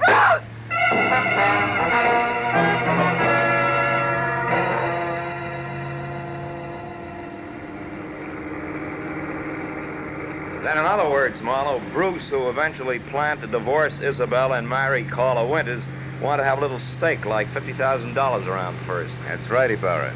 But Skipper Martin knew about Bruce and Carla's plans to marry later, and he tried to blackmail them to pay off his gambling debts. That's why he came to Bruce's cottage on the sly. However, he got there just in time to see Bruce leave of his own free will, and therefore knew later that he couldn't have been kidnapped. Which gave him 2 holds over Bruce. That's right. But he made a mistake when he went to Carla's house and got too demanding, because she told Bruce about it, and before he released himself, he took care of Skipper, with 4 gunshots to be exact. Charming people, aren't they, Ibarra? Lovely. Sometimes I think I should shoot higher and save the state a lot of money. And he almost got away with it. By the way, Marlowe, how do you know? That Bruce was the man in the white Panama hat? Well, I was pretty certain, but I got my proof accidentally. Promise not to repeat this, Ibarra? Yeah. Well, I practically fell over a little slip of paper in his studio. It was a receipt from a department store, and it was made out to Bruce Gordon. For 1 Panama hat? Uh-huh. Nothing else but.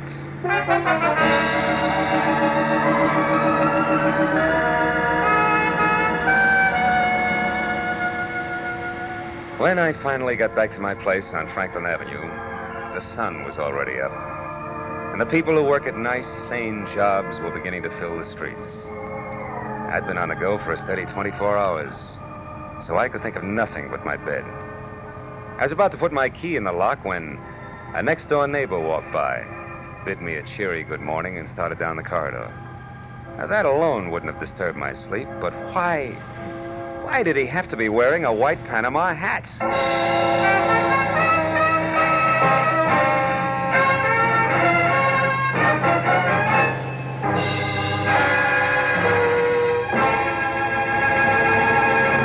The Adventures of Philip Marlowe, created by Raymond Chandler, stars Gerald Moore and is produced and directed by Norman MacDonald. Featured in tonight's story were Jacqueline DeWitt as Isabel Gordon, Wilms Herbert as Uncle Avery Fairchild, Bill Lally as Bruce Gordon, Shep Menken as Skipper Martin, and Lou Krugman as Brock. Detective Lieutenant Ibarra is played by Jeff Corey. The special music was conceived and conducted by Richard O'Run.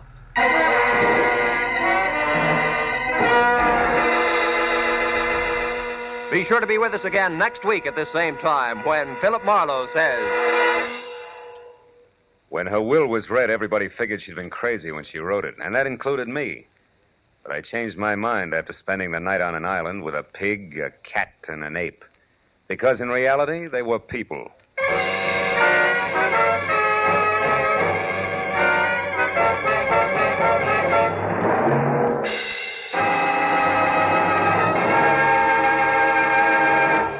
Tonight, Amos and Andy return to the CBS network. And along with all their friends, Kingfish, Lightnin, and Henry Van Porter, they're settling down for a permanent stay. Be listening for them later this evening over most of these same CBS stations. This is Roy Rowan speaking for CBS, the Columbia Broadcasting System.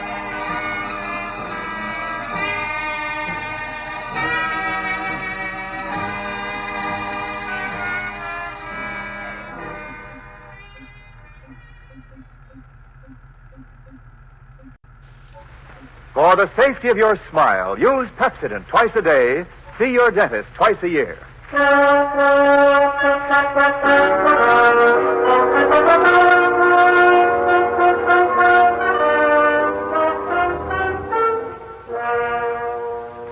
Lever Brothers Company presents the Pepsodent program, The Adventures of Philip Marlowe, starring Van Heflin.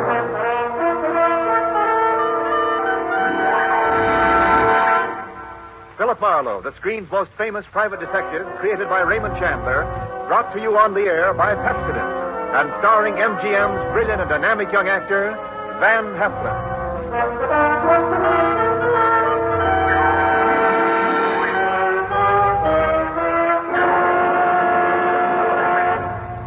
Now, families all over America have named their favorite toothpaste. New Pepsodent with Irium. New, fresh-tasting Pepsodent with a new, cool, minty flavor. Yes, in a recent test, new Pepsodent was preferred 3-to-1 over any other toothpaste. It's true. With families all over America, new Pepsodent is a favorite 3-to-1. Families from coast to coast recently compared new Pepsodent with the toothpaste they were using at home.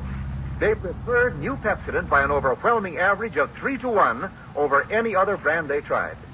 These families, 3-to-1, said new Pepsodent tastes better, makes breath cleaner, makes teeth brighter. Yes, in a recent survey, families 3-to-1 said new Pepsodent tastes better, makes breath cleaner, makes teeth brighter.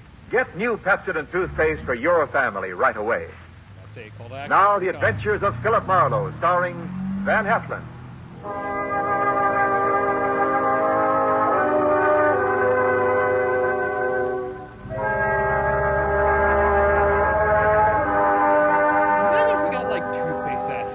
The moment old man Jeter came into my office, I made up my mind not to vote for him if he ever ran for president. He was tall and thin with straight, compressed white lips. He wore a neat pinstripe flannel suit with a small rosebud in the lapel. He carried an ebony cane, and he wore spats. He looked a smart 60, and unless his ulcers got nasty, I gave him another 15 years, which was pretty big of me.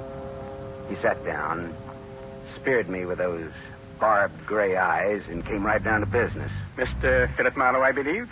That's right. My name is Wadsworth Jeter. How do you do, Mr. Jeter? You're a private detective? Well, why not? Frankly, sir, I'd expected a Hollywood detective's office to be somewhat more glamorous, or rather more elegant, shall we say? No, Philo Vance has a branch office here on the 4th floor if you're shopping around. No. You'll do, I'm sure. Well, my rate is $25 a day, plus expenses. Money is no object. except when you don't have much of it. That seems to be the motivating philosophy where Miss Harriet Huntress is concerned. Who or whom is Miss Harriet Huntress? A rather standard, rather obvious gold digger who wishes to marry Grover. You want to tell me who Grover is? Grover is my adopted stepson, my late wife's son. Go on. Next year, he will inherit $1 million left him by his mother. Which explains Miss Huntress's interest in Grover. Precisely. Look, Mr. Jeter, am I being hired to smear Miss Harriet Huntress? Not at all. Merely to disillusion Grover about her. Yeah, well, that's the same thing. I think you better find yourself another boy. Wait. There's more. Okay, let's hear it. Do you know a man named Marty Estelle? Sure. He's a big-time gambler out on Sunset Strip. Why? Mr. Estelle claims my son Grover owes him $50,000. Well, then Grover'd better pay up if I know Marty Estelle. But suppose my son doesn't really owe Estelle the money. Does he or doesn't he? Mr. Estelle supplied photostat copies of Grover's notes with Grover's signatures. I thought they might be forged, so without Grover's knowledge, I took them to a handwriting expert named John Arbogast. A sort of detective. No? He's not sure. He wants more time. I'd like you to take over the case. Harriet Huntress and all. Miss Huntress, as you may know, is associated with Mr. Estelle. Well, that's incidental. I'll handle the forgery case and not the slander job. Now, where does this Arbogast have his office? On Sunset near Ivar. Okay, I'll look it up.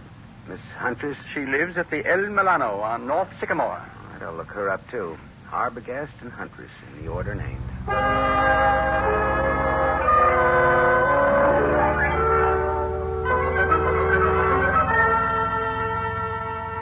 There was no snooty secretary to prevent me from walking right into John D. Arbogast's extremely fat presence on Sunset near Ivar. He was an enormously fleshy gent with a thick neck that was in folds like a concertina. He wore a wrinkled dark suit that needed cleaning and some reweaving where it had some small holes in it. Arbogast just sat and stared at me with the whites of his eyes, because those 3 holes that needed reweaving were bullet holes. And John D. Arbogast was dead, very recently dead. I left in a hurry, and as far as I could tell, nobody saw me come, nobody saw me go. My next stop was the Swank El Milano Hotel on North Sycamore. Just a second, mister. Something you want? Yeah. Who are you? I'm the house detective. Well, I'm looking for a Miss Harriet Huntress. Miss Huntress ain't seeing anyone. You can tell her it's Marty Estelle. Are you Marty Estelle? I'm from him. That's different, ain't it? That's none of your business, is it? Well, whatever you're up to, you're not playing it very smooth. Well, some days I feel like playing it smooth, and some days I feel like playing it like a waffle iron. Well, if you must know, I'm one of the boys.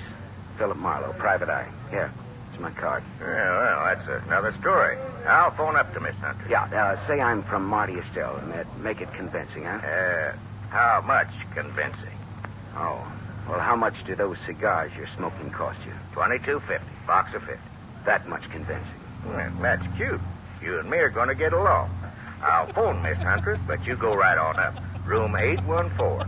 I just know it'll be all right. I like that little bit of repertoire, sort of professionalism among skewed individuals. Harriet Huntress was too tall to be cute, too beautiful to be really cheap.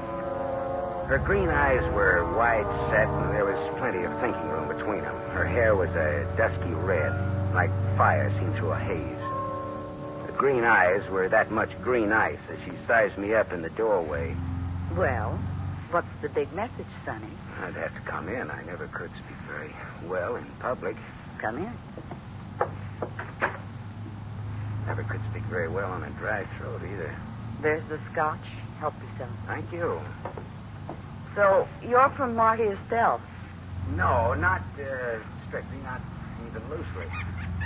Not at all, in fact. What's your racket? No racket. Marty'll love to know you used his name. I'm shaking in my shoes. You're some kind of detective, aren't you? Yeah, right. Philip Marlowe. It's good scotch here. I'm glad you like it. Now, what's your business? All right. How much will you take to give up Grover? You look smart, but you talk stupid. Old man Jeter's pretty tough. His idea is that you get nothing. You get smeared. I don't see it that way. How much? How about $50,000? How about $500? How about talking about the effect of the rain on the rhubarb? Now, look, sister. Suppose we skip the footwork, considering the sobering fact that a man named John D. Arbogast has already been murdered in this little case. Does that have anything to do with me? I don't know. He was hired to analyze some notes Grover gave Marty Estelle. He was killed just after I took over the case. Do you think Marty Estelle works that way? You know him better than I do, does he? Have you told the police yet? No, I thought I'd see if I could make a deal with you first. I'm going to tell you something. My people were nice people who never got involved in murders. Old Jeter ruined my father. My dad shot himself and my mother died of the shock. I'm going to fix Jeter for that someday, even if I have to marry his son to do it. Adopted stepson, really. There's no relation at all. It'll hurt Jeter just as hard. And the kid will have $1 million next year. I could do worse, even if he does drink too much. You wouldn't want Grover to hear that now, would you? No? Turn around and have a look, Gumshoe. I turned fast. He stood about 4 feet from me. Big, blonde, powerful. Whiskey in his brain and blood in his eyes. I can say anything I want around Grover. It's all right with him. Isn't it, Grover? That's right, Harry. He's trying to break us up, Grover. What do you think of that? I think maybe I better break him up. That's what I think of that. She laughed, and that made me mad. I turned to glower at her. It was a dirty look. It was the look of the month. That was a mistake. The big guy hit me. I went over sideways. It wasn't a hard punch, but my head hit a desk going down, and the desk got the decision. It gets dark fast in Southern California, but seldom that fast.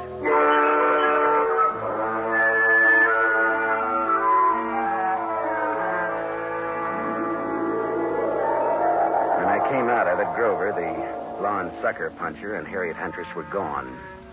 But the bottle of scotch was still there, so I took that for a souvenir and stuffed it in my pocket and floated down the elevator into the street. It was dark by the time I got back to my apartment on Hobart Avenue in Hollywood. I turned on the light, and there stood a big guy, another big guy. This was National Big Guy Week. This one had a big nose, the dead color of wax, and he had a .22 caliber Colt Woodsman pointed straight at me. Close the door and reach. Come on. I turned a little to close the door. I got my hand under my coat. Then I turned back to Waxnose fast. I had my Luger out. We stood there facing each other. Waxnose didn't seem at all impressed with my automatic. I just came to tell you to be smart. You're looking at a Luger, mister. Yeah, I know. Men of distinction carry Lugers. Me, I pack this small bore because I can shoot. If you think you can take me, go to it. Now, look, what's the game?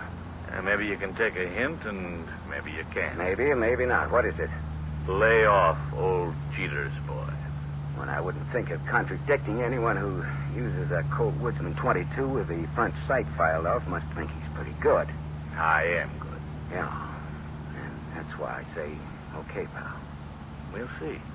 Speaking of .22s, do you know anybody named John Arbogast? I meet such a lot of people. Well, this one was fat and shot 3 times with a .22. I don't remember shooting no fat guys today. So long, chum. Remember what I told you. Lay off, Grover. So long, chum. Yeah. Swell. Oh, shut up. Oh, he's after my own. Yeah. Mr. Marlowe? Oh, Mr. Jeter. Well, your son or your adopted son or your stepson or whatever he is poked me in the jaw today. He is both my stepson and my adopted son. Well, both of them poked me in the jaw. My word, where? In Miss Huntress's apartment. You spoke to her? What did she say? She wants $50,000 and no dice. I offered her $500. Just as a gag. Just as a gag? Mr. Marlowe, perhaps you underestimate the importance of this matter to me. Listen, Mr. Jeter, there are some very unusual angles to this case. For example, a gunman just stuck me up in my own apartment and told me to stay off of this case. What? I don't see why this case should get so tough. Good heavens. Listen, Mr. Marlowe, my chauffeur, Waldo, will pick you up in my limousine. I want to talk to you. All right. I'll tell Waldo to park on Hobart facing Franklin. He'll be around for you in 20 minutes. Good. Just give me time to drink my dinner. Bye-bye.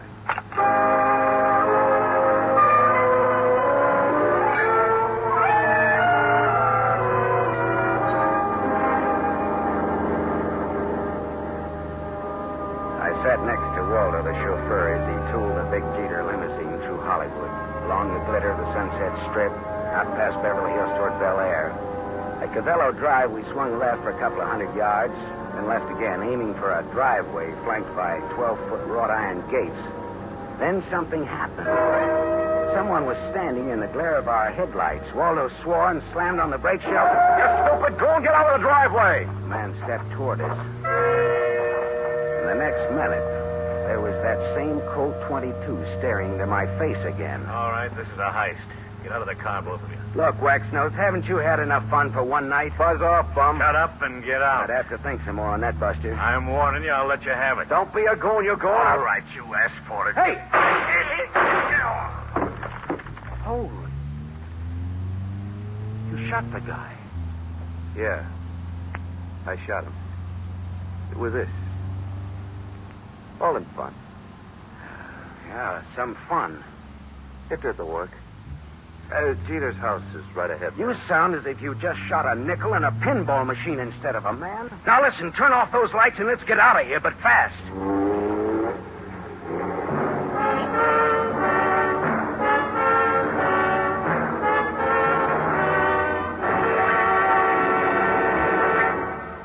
You are listening to The Adventures of Philip Marlowe, starring Van Heflin. Yes, families all over America have named their favorite toothpaste. Yes! New Pepsodent with invigorating irium foam. New fresh-tasting Pepsodent with a new, cool, minty flavor. In a recent test, part of New me is Pepsodent hoping was that preferred Waldo 3-to-1 over is going to any be other sort of, toothpaste. It's true. Families all over America say new Pepsodent is their We favorite. start at 3 to the 1. episode The where William Waldo Kilpatrick gets shot. family, It turned out 212 he's South just been Missouri, chauffeur Claremore, for Oklahoma, a number of preferred New characters Pepsodent over on the every stories. single These are all count. prequels, The Kilpatricks like say Fast and New Furious, but it's Pepsodent Philip tastes Marlowe. best of all, makes breath cleaner, makes teeth brighter. On all these counts, by an overwhelming average of 3-to-1, families prefer New Pepsodent over any other toothpaste they tried. It's a fact. Families 3 to 1 say new Pepsodent tastes better, makes breath cleaner, and makes teeth brighter. Remember, this is not just our opinion. It's the honest conviction of the Kilpatricks and other families who were asked to compare New Pepsodent with the toothpaste they were using at home. Get New Pepsodent, the only toothpaste containing irium. Get it for your family without delay.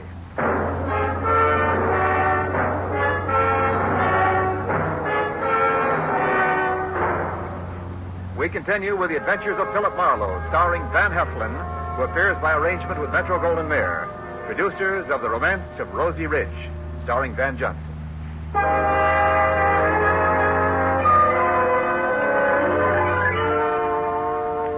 Waldo and I drove back to my apartment again, leaving Waxnose lying dead in the Jeter driveway. We went back to my place to start all over again, over what was left of my purloined scotch. Yeah, this is good scotch you've got here, Marlowe. Inch bottle. Not this. Sure. Pinched it from the apartment of Harriet Huntress. Well, bottoms up. Waldo, do you think that gunman was there to scare young Grover into realizing Marty Estelle means business? Could be. I always drove Grover home around that time. It just doesn't sound like Marty Estelle to pick that sort of a helper. Well, sure. Maybe that's why he picked him. Because it didn't seem like Marty Estelle. Yeah, that's good thinking, Waldo. Dartmouth, 37. Rah, rah, rah. That would be either the cops or Mr. Jeter. Hello. Mr. Marlowe? Yes, Mr. Jeter. And the reason we're not in your study now is lying outside of your front gate. What's that you're saying? Somebody jumped us outside your gate and Waldo shot him dead. Good Lord. Yeah. Listen, Marlowe, come here at once. Do you hear? At once. I'll send Waldo, Mr. Jeter. I want to see you. Waldo will tell you all about it, Mr. Jeter. Marlowe. Good night, Mr. Jeter.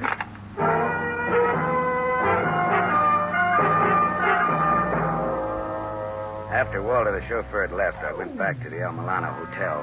Hawkins, the house sick, was all smiles and open palms.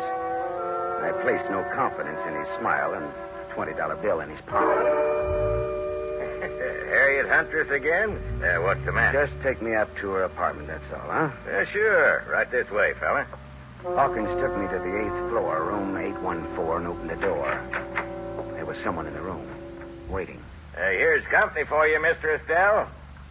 Beat it, Hawkins. Yeah, this is the guy I was telling you about, Mr. Estelle. Come in earlier today. Said he was from you. Beat it, I said. Oh, sure. on in, Marlowe. I came to see Miss Huntress, not you, Estelle. Well, first of all, Harriet's not home. I came to tell her what happened outside of Jeter's gate. So you keep informed. I can't wait for her any longer. Got to get back to the casino. Well, then, what did you come back for, Marlowe? I'm looking for the Jeter boy. After what happened to him tonight, he needs somebody to walk behind him. You think I play games like that? All I know is we were shot at. I asked you a question. I answered it to the best of my knowledge.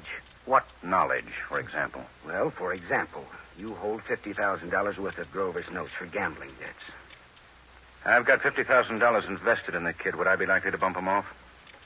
Ah, that makes sense, all right. I always make sense. Bully for you. And when I have $50,000 invested in a guy, I'm apt to find out all about him. Like about old Jeter hiring a man named Arbogast to work for him. Arbogast was shot today. You know it. I know because I had you followed. You didn't tell the law, Marlowe. That could be very hard on you. Well, it could. Does that make you and me friends? A little blackmail, huh? Not much. We'll call it tattletale grail mail. From now on, do you stop bothering Miss Huntress? Okay, you win, Marty. Well, that's all. I've got to go. Well, I'll just wait around for a bit, okay? Well, Harriet Scotch is in that cabinet there.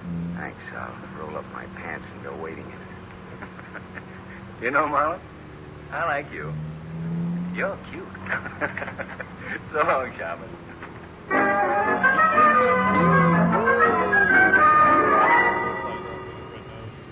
Marty Estelle was right. He wouldn't kill anybody who owed him money and was soon to come into a lot of it. Now I was in bed with the police for not reporting Arbogast's murder. Well, I looked around Harriet's apartment vaguely, walked into the bedroom, and stopped. Because mixed with the fragrance of good perfume and good cosmetics was the plain, ordinary, homespun odor of gunpowder. I walked across the room and yanked open the closet door and stepped back. There, just as big as life, but as dead as they ever come, was young Grover Jeter. And at Grover's feet, among the graceful shoes in Harriet's closet, was a tiny pearl-handled automatic.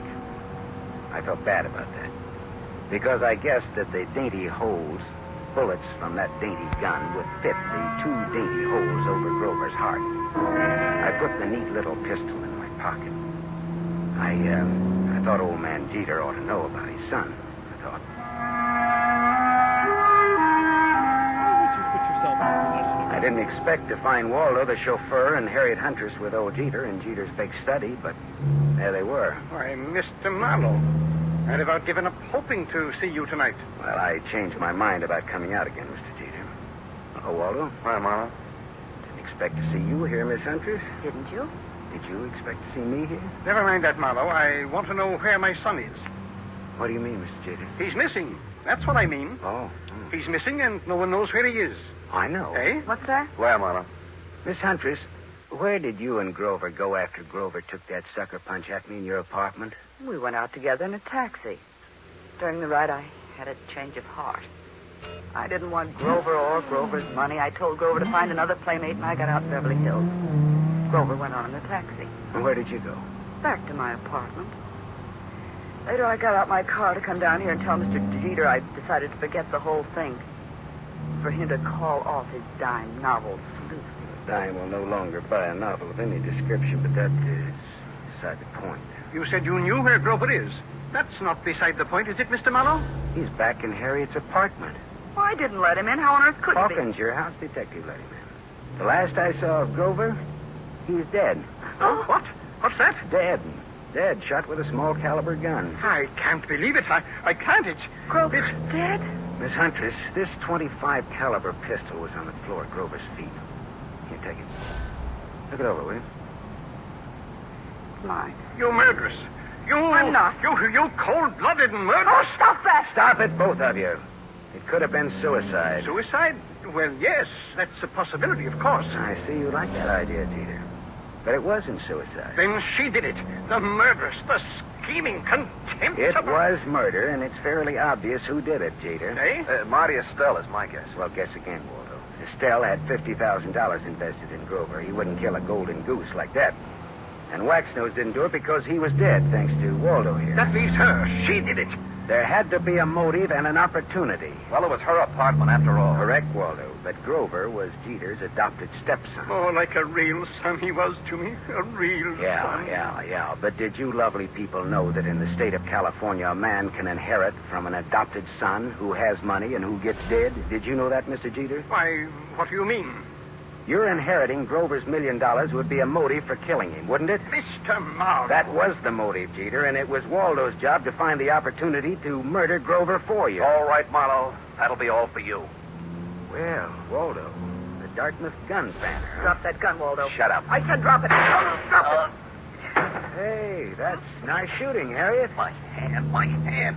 Well, Papa will put a little Band-Aid on for you, Waldo. Waldo, you could have gotten into my apartment wearing that chauffeur's uniform. You could have gone in through the garage entrance and up the back way. Sure. When Grover let him in, he backed Grover into the room with his gun, but he shot him with yours. How much was Jeter going to pay you for this job, Waldo? Don't talk, Waldo. He's bluffing. You're telling me he's bluffing. Nice kids, these college boys. Tell me, was it Dartmouth or Dannemora, Waldo? Shut up, copper. You killed John Arbogast to throw suspicion on Marty Estelle. Then you hired Waxnose to fake a holdup on Grover. Why? Again, to throw suspicion on Marty Estelle. To make it look as though Estelle was trying to scare Grover into paying his gambling debts. If I hired Waxnose, why would I have shot him tonight? Because you like to kill people, Waldo. When I was brought out here tonight, Waxnose thought I was Grover in the car. He began to fake his holdup. But you just couldn't resist taking one of your snappy snapshots at Waxnose, could you, Waldo? Shut up. Could you? Next, Mr. Wadsworth Jeter. Look here, Marlowe. You can't accuse me of... Doctor. He's sick. Call a doctor. It's his heart. If Jeter dies, it's your fault, Marlowe. Okay, Waldo. Tell you what I'll do, Waldo. If Jeter dies, he doesn't have to pay me my fee. We're even. Okay, Waldo? Harriet Angel, listen, go call the doctor. And while you're there, call the law, huh?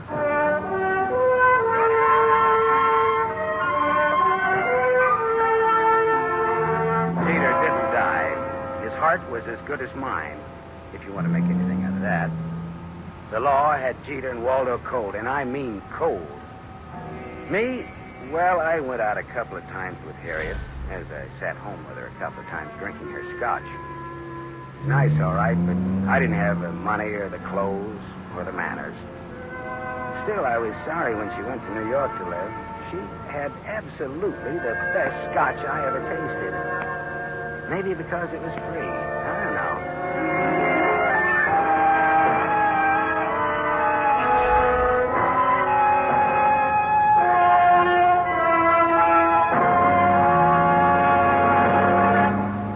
You have just heard Van Heflin, starring in the mystery series Raymond Chandler's The Adventures of Philip Marlowe, brought to you by the Lever Brothers Company, makers of Pepsodent. Van Heflin will return in just a moment. Have you tasted the new Pepsodent toothpaste? Its lingering, minty flavor is so fresh and inviting, families prefer it by an overwhelming average of 3-to-1 over any other toothpaste they tried. In a recent nationwide test, these families said new Pepsodent tastes better, makes breath cleaner, and makes teeth brighter. Remember, new Pepsodent gives you more invigorating Miriam foam. It sweeps dulling film away. No wonder it's the 3-to-1 favorite with families all over America. Get new Pepsodent with Arium for your family right away.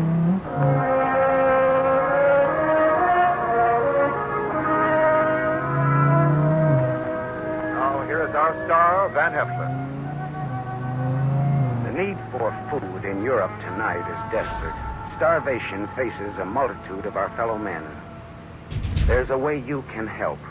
For $10, a package containing 21.5 pounds of food will be sent for you to a friend or a relative or any member of an organization you designate in Europe. Or simply say to a little French girl or to a Belgian war widow. Your order will be strictly respected, and you'll receive a signed receipt from the person who received your gift. Send $10 now. Send all you can. Send your $10 to CARE. C-A-R-E. CARE, New York. Help keep America the hope of the world. You don't expect me to get hit with that. In light of Adapted by Milton Geiger from the story Trouble is My Business by Raymond Chandler, creator of Philip Marlowe, the screen's most famous private detective. The original music was composed and conducted by Lynn Murray. This is Wendell Niles inviting you to listen again next week at this same time to another exciting mystery of the adventures of Philip Marlowe, starring Van Heflin with a distinguished cast.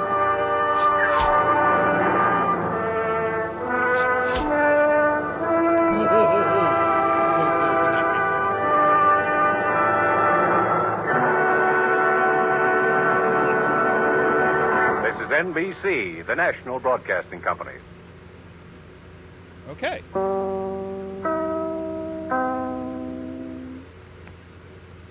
That does it for Trouble is My Business. We're gonna take another break. I'm still feeling okay. I want to go a little bit longer.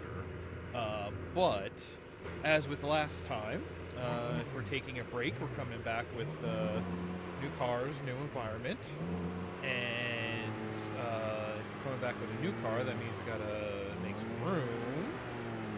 This is probably enough. This car's quick. Please turn the camera.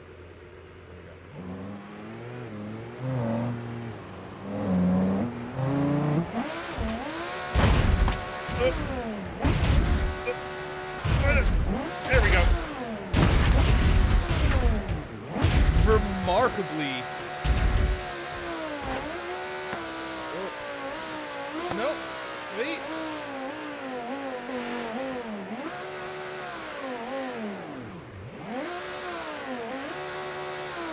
Carl wants to go.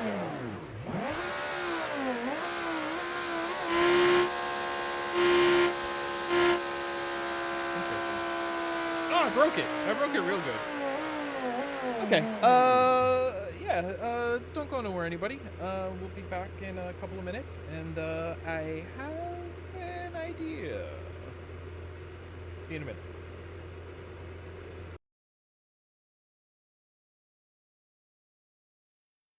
Okay, folks. Oh, I lifted my. Yeah. It's hard to get comfortable in these tiny cars. I'm still feeling good. I want to keep this going. I'm relaxed. I forget how much I like these. And honestly, having a radio show is just very long series to dig into. I could see us doing these quite a bit. If you have anything you would like to hear us look at and listen to going back in the archives, please send it in. Go to our Discord and let me know what you would like to watch us listen to while we drive in circles. I'm open to suggestions. That being said, earlier, talking about sort of the, Philip Marlowe is very much in the sort of archetypical noir detective, and how it was feeling to me that, like, it is very natural that it turned from that into the sort of like the parody of itself in the way that it is like. It is very self-serious. It is about the complexity. It is trying to be gritty and dirty, but at the same time, it is just like, no, I'm just sort of like not a bumbling fool, but somebody who is at the whims of other things going on, in that sense of being the fool. Like the Philip Marlowe would be on the Fool tarot card. In a sense like that, maybe. So I wanted to a long time ago. And I believe it's going to be worth revisiting on these streams. Would be a great time for that. Round the Horn was a British BBC comedy radio program, and they had some segments that were parody of the Philip Marlowe style noir radio detective shows. So I have picked 2 episodes here, which I believe have those bits in them. And I figure let's listen to some of those. And maybe I am more than happy to listen to some Round the Horn for a whole episode another time. But I cannot. There's just something about I cannot listen to Philip Marlowe actually being self-serious without thinking of the parody version of these characters. So I need a little. Listening to the real deal is giving me the itch that only listening to these parodies is going to scratch. So I can't wait till he busts out his Jimmy I hope that's in these episodes. Otherwise, it's going to sound a lot worse without context. I have taken us over here. We're in forget it, Jake. This is Chinatown. And let me turn on our radio. Let me just stick a tape in the deck. Click, clack. Here are details of some of this week's programs. Tomorrow morning in 5 to 10, the prophet Isaiah will be telling the story of David Kossoff. At 11:30, a sanitary engineer will be talking about leaks at the Admiralty. In Movie Go Round, there'll be excerpts from the new musical based on the story of Henry VIII and his 6 wives. It is entitled The King and I, and I, and I. Meanwhile, for those of you who are more easily pleased, here is 30 minutes of star-studded rubbish as we take you round the hall.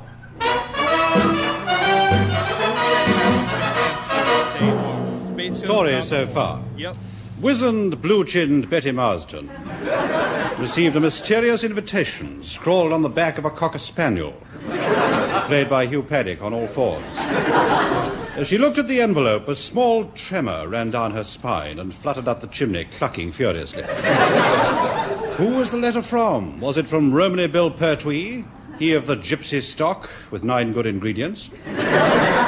Or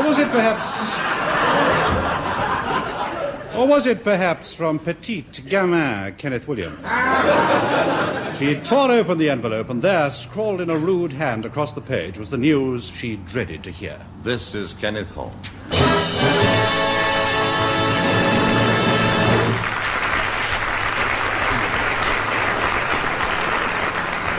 And welcome again to Round the Horn. That was Douglas Smith, who appears by permission of the Hampstead Garden Suburb branch of the Arab League.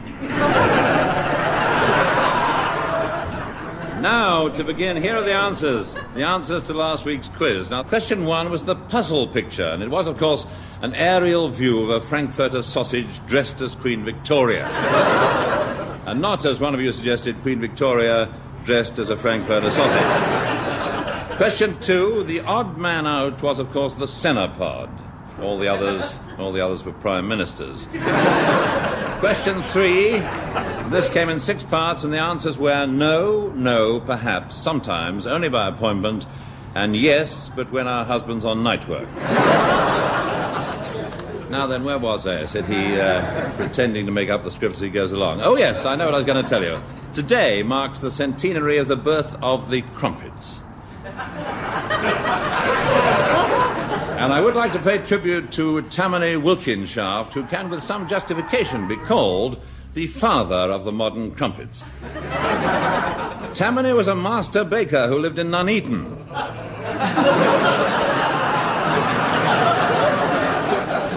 On another occasion, he invented the Garibaldi biscuit, which was named after that great Italian patriot, Luigi Biscuit.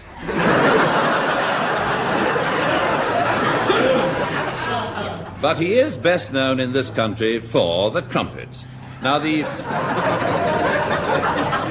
first crumpet was a crude affair. It was square in shape.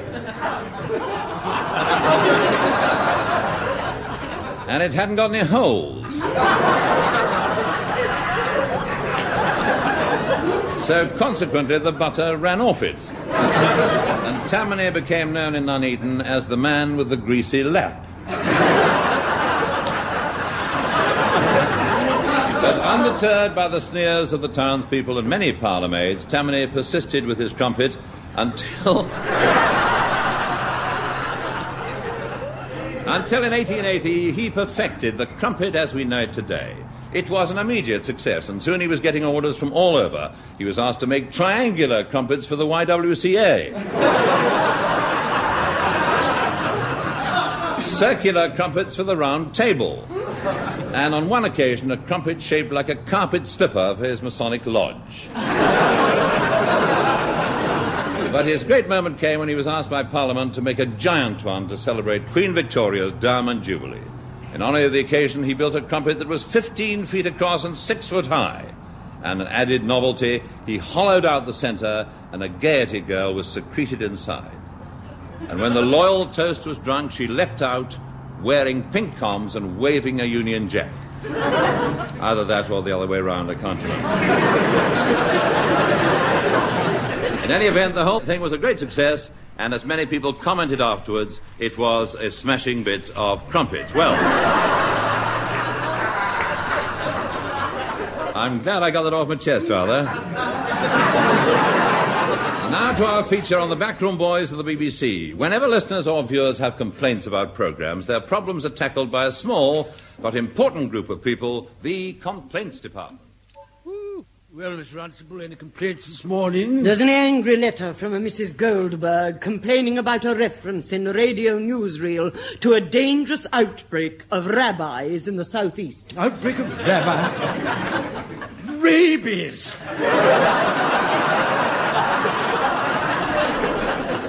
That announcer again. We really must try and keep Douglas Smith sober. Well, what are we going to tell Mrs. Goldberg? Oh, the usual thing, that we're grateful that she should take the trouble to write, and that we're instituting a full-scale inquiry immediately, then bung it in the wastepaper basket. Anything else? Well, yes. There's a man outside. He's been waiting to see you since yesterday. Oh, send him in. Would you come in, Mr. Gruntfattock, yes. Gruntfattock, J.P.'s Mould Gruntfattock, Esquire. I have a complaint. Well, why didn't you write in? I wanted to be intimate with you in person. You ignore my letters. I penned many a missive containing filthy abuse, vulgar innuendo, and even occasional drawings. And not so much as a thank you have I received. Of course, I don't write under my own name. I generally sign myself the Bishop of Bagshot. Oh, it's you, is it? That's me. Yes, I remember your last letter. That's right, yes. Yes, it must admit it seemed odd at the time that a bishop should cherish such peculiar ambitions regarding Barbara Mullen. The sex kitten of Tannock Brae. Oh, the soft swell of the bombazine. Oh, the tantalising proximity of the... Oh! Get him a glass of water, Miss Runcible. Now, Bishop, Mr. Gruntfattock, this complaint. Well, it's about the amount of sex and violence and depravity on television. Yes, well, we're doing all we can about it. You may be, but there's still not enough.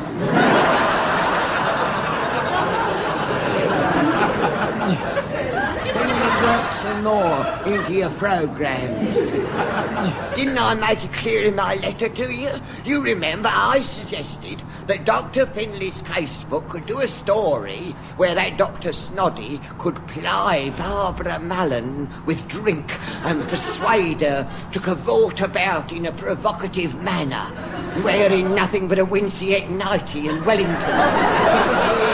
Oh, I'd enjoy something like that. Yes, no doubt you would. Well, I forward your suggestions to the producer, but I can't promise you anything. That's what they all say. Look at the plays you put on. Nothing ever happens. They're all the same. The young man gets this lady of his acquaintance on the couch, and there they are, holding each other close, and their lips all puckered up, and panting and muttering, and just as you think, hello, this is it, suddenly you're looking at a picture of the sea dashing on the rocks. I don't want to be sat there looking at the sea. I want to be back on that couch where it's all happening. But Mr. Gruntfattock... If I want to look at the sea, I'm going to Bournemouth.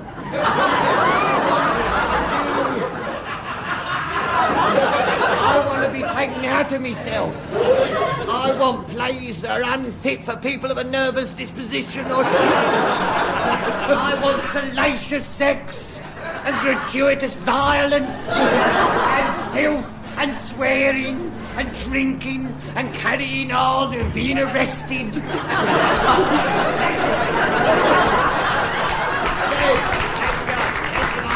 And it's your duty to show everyday life as it is. But everyday life isn't like that. Mine is.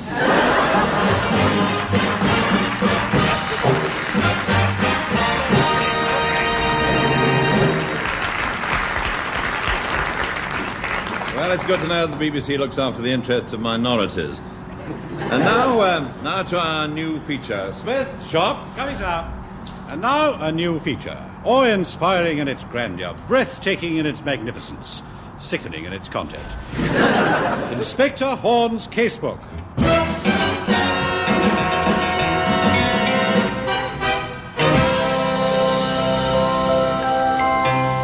In all the annals of crime, there is no murder case more boring than the one I'm going to tell you about tonight. In the files of Scotland Yard, it's known as the case of the tap-dancing monk. It all started on the night of September the 24th, 1923, in the bathroom at Mallory Grange. Sir Behemoth Gandy was just climbing into the bath when...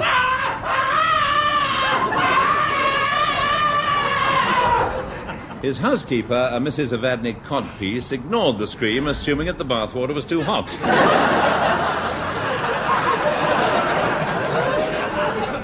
But 2 years later, when he still hadn't come down, she began to have the first nagging suspicion that all was not well. But let her tell it in her own words. I began to have the first nagging suspicions that all was not well in the spring of 1925. He had still not come down for his supper. His cocoa had gone quite cold. Oh, dreadful. Yes. There's nothing worse than a cold cup of cocoa. No. But it was Foskett, the gardener, who aroused me suspicions. But let Foskett tell it in his own words. It was I who aroused Mrs. Codpiece's suspicions, amongst other things. On the night in question, I was alone with her in the kitchen, nibbling at a plate of baked beans and ogling Mrs. Codpiece. Or was it the other way round? No, I was right the first time. I was in the middle of my baked beans when I rumbled. Something unusual was happening.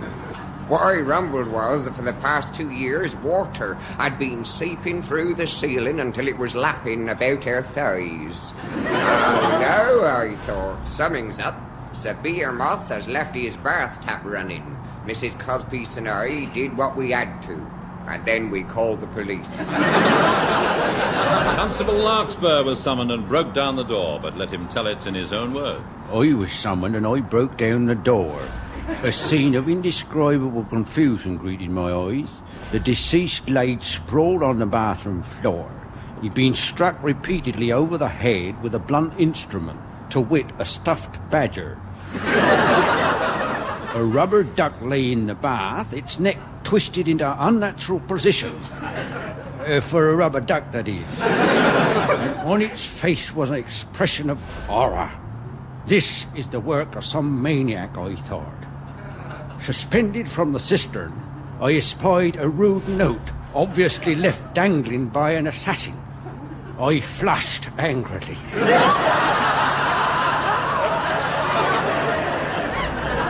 This, I told myself, was a job for Scotland Yard.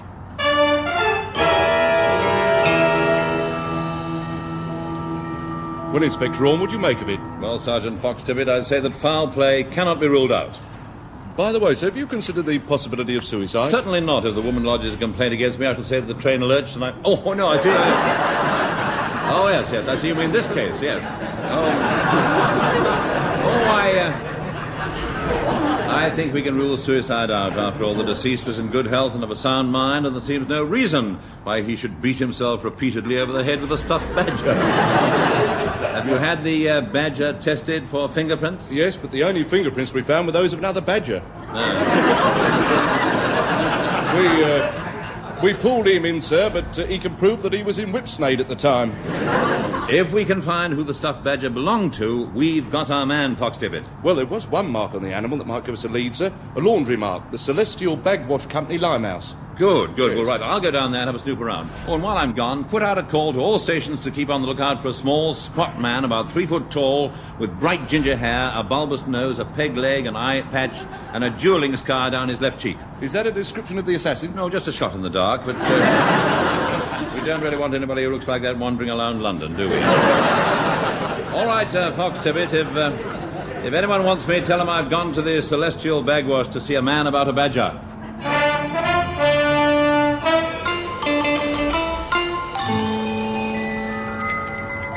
Hello, anybody there?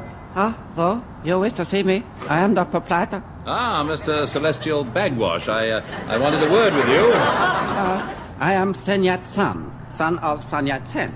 May the celestial radiance of your honorable presence transform my humble dwelling, and may my unworthy efforts to please you not meet with your displeasure. Oh, yes. Thank you. Well, I'm Inspector Horn of Scotland Yard. Well, my life, why didn't you say so in the first place?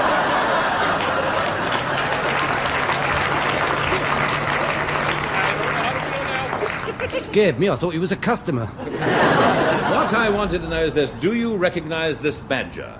Yes, it come in last week to be steamed and reblocked. Had a hell of a job to get a crease in the legs. It's come up well, hasn't he? Do you remember who brought the badger in? Oh, let me see now. Wait a minute. I'll have a look in the book. It was, Who? I said it was... Please keep the band quiet and I'll tell you! It was Mrs. Evadne Codpiece. Now play! Yes, Inspector. I took that badger to the cleaners, but it wasn't mine. It belonged to Foskett the gardener. He's an amateur taxidermist. This is his den. Good heavens, it's full of stuffed animals. Then that means... Yes! Stand back, Inspector. Yes, Foskett? Yes, me. Now stand back. This duck-billed platypus is loaded. And it's pointing straight at your heart. Don't be a fool, Foskett. You'll never get away with it. Oh, won't I? All right, drop that duck-billed platypus, Foskett. I've got a 12-ball water bowl here, and I'm not afraid to use it. No! Drop that water bowl! This tortoise I'm holding contains enough explosives to blow us all to smithereens. One false move and I'll pull the pin out. So, Mrs. Codpiece, you and Foskett were in league all the time. Yes, we were. We are lovers, Inspector Horn. Foskett did it. She made me do it. I didn't want to. She forced me to do it. She said it'd get a laugh. What? That joke about the baked beans. You'll never get me alive. You will never... Don't look, it's not a pretty sight. He stabbed himself to death with a stuffed armadillo.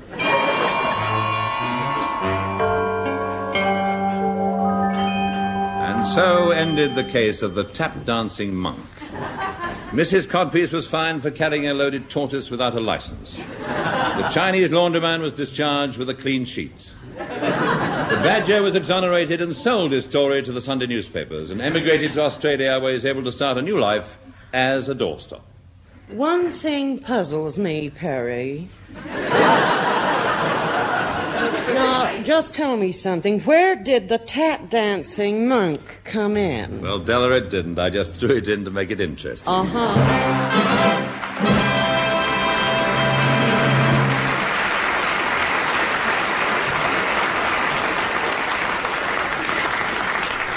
And now we come to an equally baffling mystery, the Fraser Hayes Four. Here to sing a track from their new LP, Colin Jordan at the Golders Green Hippodrome, are the Fraser Hayes Four.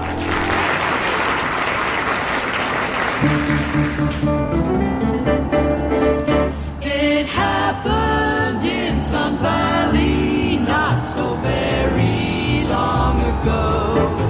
There were sunbeams in the snow and a twinkle in your eye. I remember oh so clearly that you nearly passed me by. Then it happened in Sun Valley when you slipped and fell, and so did I.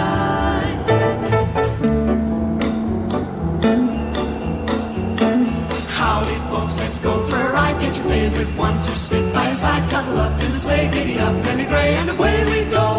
While we listen Listen to the sleigh bells ring, yodeling to your baby. You'll be nice and warm no matter how cold you may be. Take a look at little Jack and Jill. They ski down a hill, that's a snowplow turning. Look, there's a spill on a hill. When you're down, it's a thrill to go up again. Everybody ought to learn to ski, for that's how we first met. We were that Jack and Jill that came down a hill. When I looked at you, my heart took a spill on a hill. It's a thrill I can't forget. It happened in Sun Valley, not so very long ago. There were sunbeams in the snow, and a twinkle in your eye. I remember oh so clearly that you nearly passed me by. Then it happened in Sun Valley, when you slipped and fell, and so did I.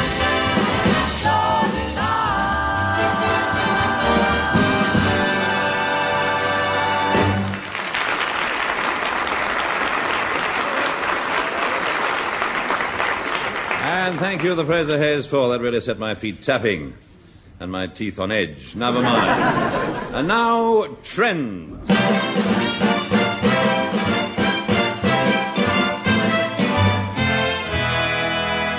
This is the part of the show for the trendy, with-it, way-out pace-setters. This season, there's something really outrageous in trousers. Kenneth Williams.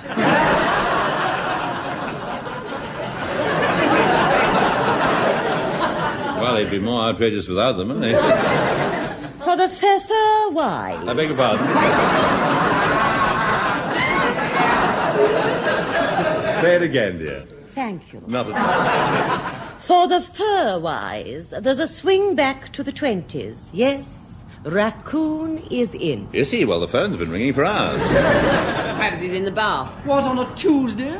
Coiffure-wise, there's still no change. Hair is being swept up this year. Yes, mine was swept up years ago. And now, trends in marriage. These days, trendy moderns have no time for romance and courtship. Nowadays, more and more are finding their mates through the good offices of the Marriage Bureau. Mrs. Clandestine Lustwicket has opened just such an agency in Pont Street, where I went along to interview her the other day.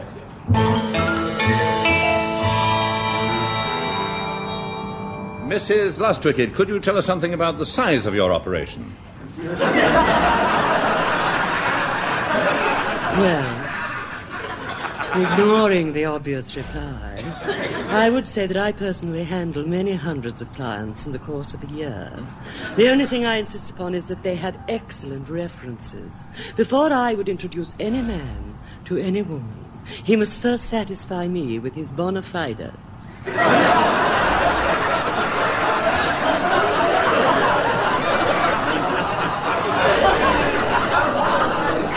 Well, as it's my turn to ignore the obvious reply, we better plan.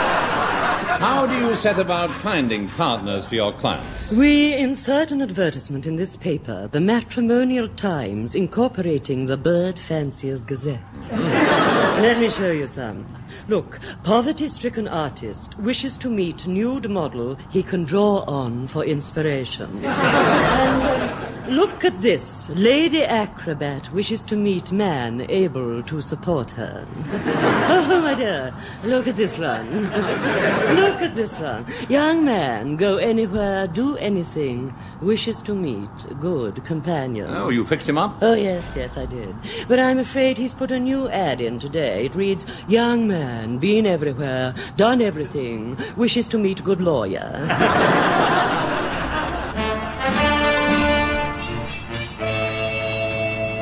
Well, this idea of advertising for a partner doesn't always work out. I tried it myself once. I myself put an advert in that said, shy, teenage radio comedian wishes to meet petite blonde with sense of humor.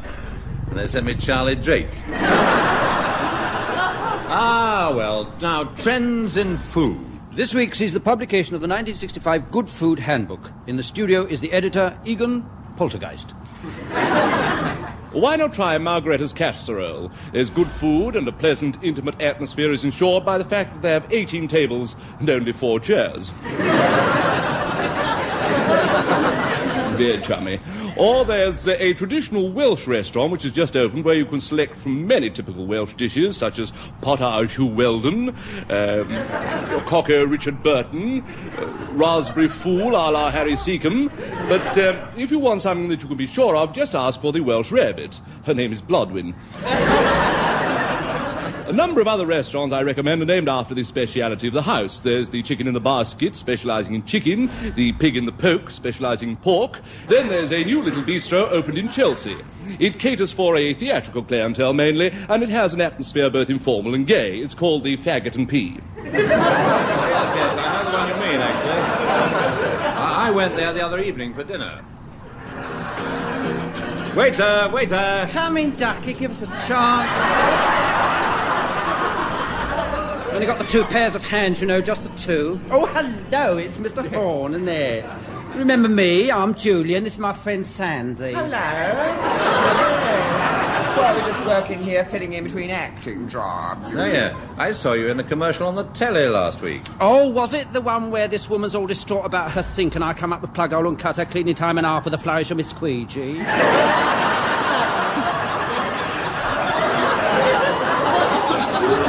No, it wasn't, I'm sad to say, yes. Shame. Have you seen my latest? The detergent one where I'm the Magic Clean Power Man. You must have seen it. Suddenly there's a great puff of smoke, and I'm standing there all dragged up like in comms and a cloak.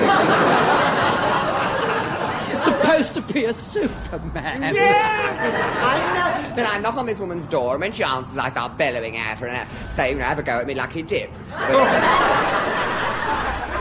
But it's been a bit slack lately.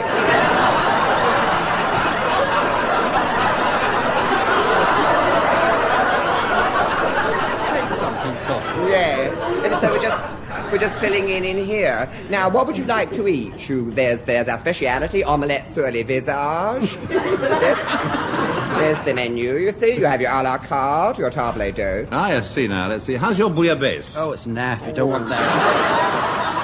Well, what would you recommend? Well, I'd read you off the menu. How about this? From the depths of boundless deep, intrepid fishermen bring you succulent morsels of tempting seafood, fried to a deep golden brown, guaranteed to titillate your palate with its sea fry goodness. That sounds intriguing. What is it? Lump of cod. And it's served with the proud progeny of King Potato, a crispy delight. It's just a lot of camp chat for chips. Fish and chips, that sounds absolutely, boner. Yes, I think I'll have that. Oh, and with it, bring me a bottle of that rich yield of Mother Nature, culled from the verdant fields of faraway Tuscany and processed by the loving hands of top European scientists, that not one nuance of its flavour shall be allowed to escape. What are you on about? Bottle of tomato sauce. No. Very... Would you care for wine? What do you got? Well, you've got your Chateau Neuf de Pape. That's your Pope's Newcastle. There's your Volnay, your Pommard. The Pommarde's nice, and Junior, you had a drop last night. Yes, it's the Tête de Cuvée, but it's got to be Chambrid. That's French, you know. It means it's got to be served at the temperature of the chamber. Well, what do you recommend, then? Well, it's all much the same, really. Julian trades the grapes in the kitchen, then we slap posh labels on the bottles and smear them with cobwebs. It's much more economical. Oh. And if you want your sparkling, I just shove in a spoonful of fruit salts. Now then, what's it going to be? Oh, I know. There's a deceptive little Chablis might amuse you.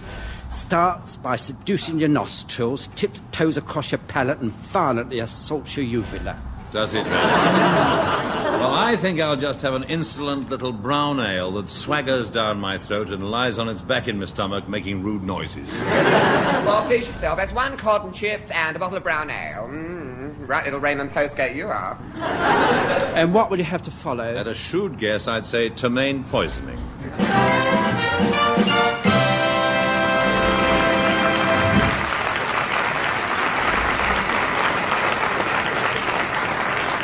And I wasn't far wrong either. My case comes up on Tuesday, but I shall plead the stomach aches. Now, all that remains for me is to tell you about the limerick competition. Well, look, we've got so many entries, we simply can't plough through them all in 1 week and get a fair result. So we're still sorting out the ones that started 2 men in a factory near Cork were eating their soup with a fork, and we'll give you the result next week. All right? Right. Now to this week's first two lines. They are a professional wrestler from Lee while rehearsing a bout for TV. All right, I'll read them again so you can take them down. A professional wrestler from Lee while rehearsing a bout for TV. And you have to send in the next three lines. And address them not to me, please, personally, but to Round the Horn, care of the BBC, London W1. And to the sender, the best completed limerick and a free gift of a pair of Ray Martin's garters. See you next week. Goodbye.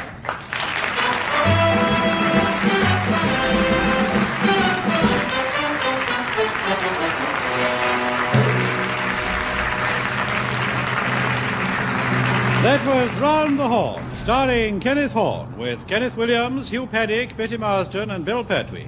On the musical side, you heard the Fraser Hayes Four and the Hornblowers, conducted by Edwin Braden, who also composed the incidental music. The script was written by Barry Took and Marty Feldman, and the recorded program is produced by John Simmons.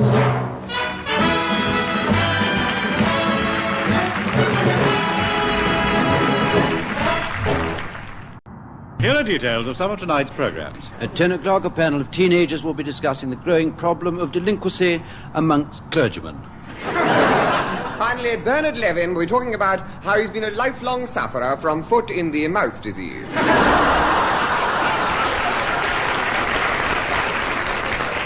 Meanwhile, for those of you who are more easily pleased, here's 30 minutes of glittering codswallop as we take you round the horn.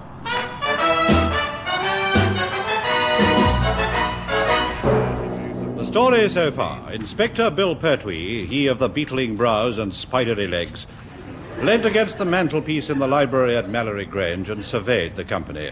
His eyes darted round the room and rolled under the ottoman, which was played by Hugh Paddick in a yashmak. Who was the murderer? Was it the butler, balding, bow-legged old Betty Marsden? Or perhaps the lovely Nubian belly dancer, Kenneth Williams? Suddenly the lights went out, and he heard a sound the like of which no man had heard and lived. In an awful croak, the words rasped out. Good evening, my name's Kenneth Horne.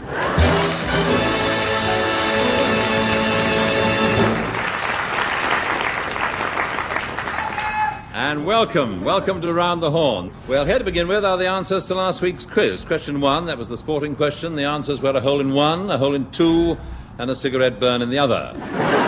The answer to question 2, well, of course, the odd man out was Edwin Braden. The others, of course, are washable. By the way, Edwin Braden has taken over the baton from Paul Feneley on this show. We hope that in time he'll learn to use it. So for the rest of this series, we shall be seeing Edwin on the podium.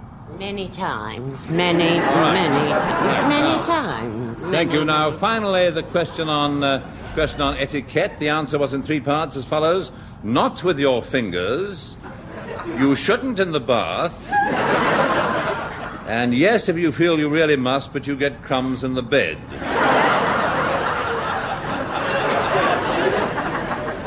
Which attracts the birds. All right. Well, now, today marks the anniversary of that eminent Victorian bird fancier, Nemesis Fothergill, known perhaps better to ornithologists and the police as the Birdman of Potter's Bar. He first achieved prominence when he discovered Trustpot's yellow-black cornpaw, for which Trustpot had been looking for weeks. And shortly after this, he was the first man to record the cry of the lesser-spotted willow warbler, so called because it has less spots than other willow warblers. This bird usually emits a sound resembling chuck, chuck, chuck, chuck, wit, wit.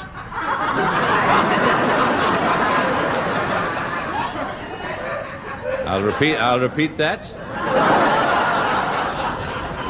Chuck, chuck, chuck, chuck, wit, wit.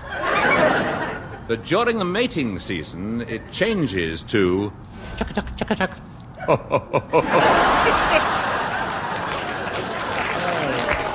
Well, I suppose during the mating season he'd have more to be happy about, wouldn't he? Perhaps Nemesis was best known for his experiments in cross-breeding. Being short-sighted, this led to some surprising results, as witness Fothergill's lesser-spotted flying fox terrier. A species which is almost extinct, fortunately. I mean, it's a bit unnerving to find a bird scratching at the door and barking to go walkies. But certainly his most successful venture in this field was to produce a turkey with 6 legs for large families who each wanted a drumstick. The experiment was a great success, but unfortunately he could never catch the blighters. Well, there you are. Don't say I never tell you anything. Now, we come to the spot in the show where we paid tribute to the backroom boys of the BBC. Come out of there! All right. This week, the Audience Research Department. Now, the people who go from door to door finding out what you, the public, want to hear or see. Last week, I went out with one of the BBC's highly trained investigators to see how it was done. Well, you see, Mr. Horn, we just take a typical street like this, and then we go from door to door asking questions and filling out this questionnaire. Well, you take this side of the road, and I'll take the other. Right, I'll try this house first. You the sanitary? No. The HP? No. The council? No. Ned! It's the law! You're not taking my Neddy away from me!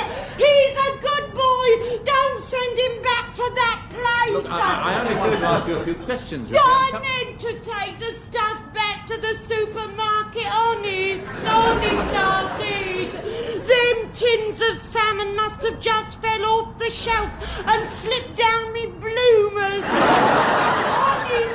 Honest, I didn't realise till I got back here. Oh, I haven't been well. I've been under the doctor. I had one of me turns. Ned!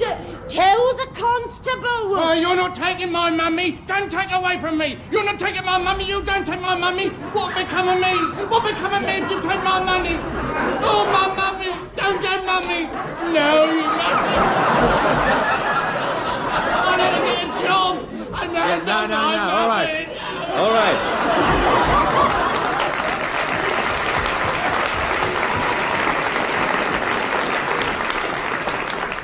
So one. Now calm yourself, isn't he? I'm trying to explain, but it's very difficult to be coherent with you belaboring me about the knees with a pickaxe handle. Stop it, Neddy, or you'll get done for grievous bodily.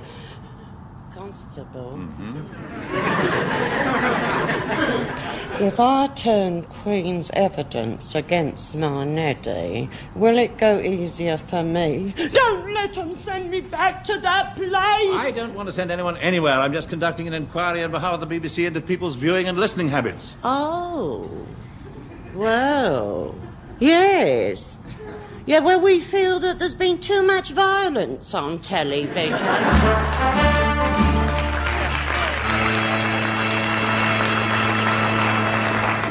So I tried at another house. Oh, good morning, Mr. Grunt Fattock.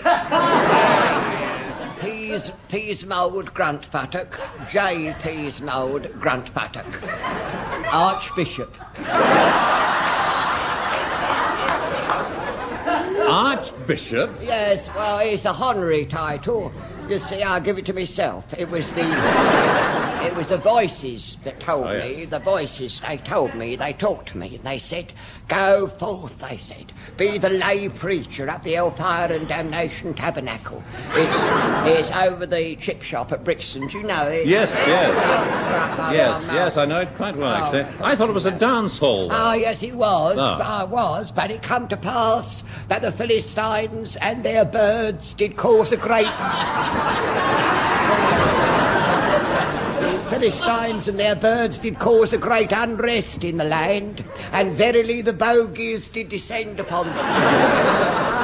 And did smite them hip and thigh, and sent them forth for a carpet up the wormwood scrubs. And then they did hire the place to the Brotherhood of a Friday, seeing as our Sundays was bingo. Come up and confess your sins one Friday, brother. You'll hear some smashing sins up there of a Friday after the pubs are closed. Always spread the message of good cheer and hope. What message is that? We be doomed. We be all doomed. Doomed, I tell you. I'm sure you will I've be, got a touch of the doom. I should have a bit of a gargle over you with salicylic acid. But what I really want to know is this. What do you watch of an evening? That building across the road with the easier binoculars. Oh, you should see the sin that goes on over there, brother. Oh, the lights burning all night. People creeping about in their night attire. Look, I'm sorry to disappoint you, but it's the General Hospital.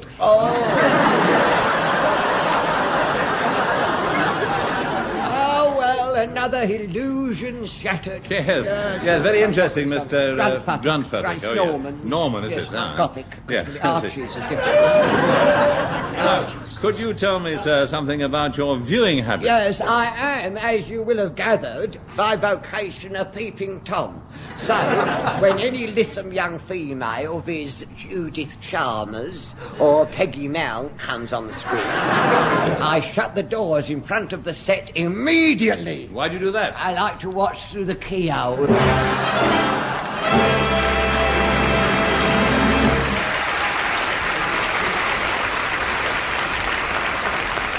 So much then for the backroom boys. Now, Smith, put that hip flask of foot embrocation away and announce the next item. Sorry, sir, it's purely medicinal. Oh, your story. Now, trends.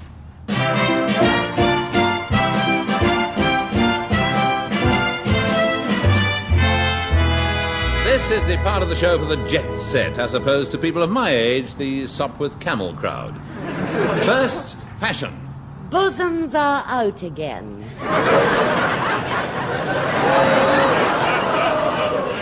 Well, when they come in, will you tell them I called?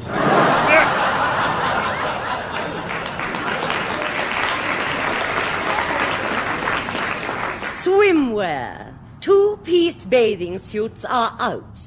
And everybody's wearing one-piece costumes. Oh, really? Which piece? Well, I always wear the bottom piece. It avoids complications.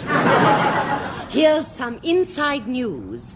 Who was seen in a royal park wearing a one-piece woolen suit? A sheep?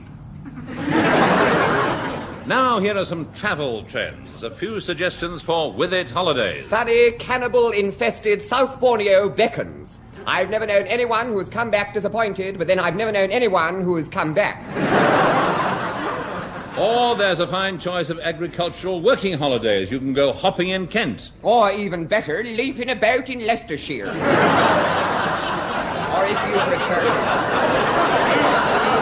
if you prefer it, there's blackberrying in Norfolk. Muck spreading in Shropshire. Or chicken sexing in Hampshire.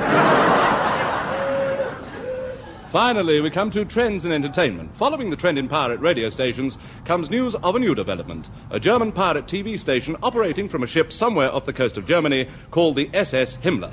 Here is an excerpt from a typical quiz show.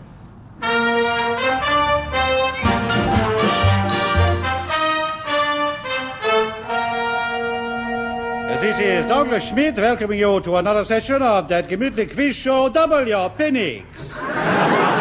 And here is your genial quizmaster, Happy Heinrich Schnitzel.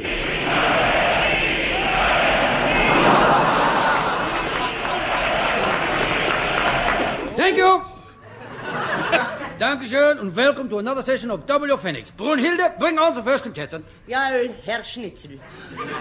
Falling in love again and never one. They're always playing so hard to get. What a girl.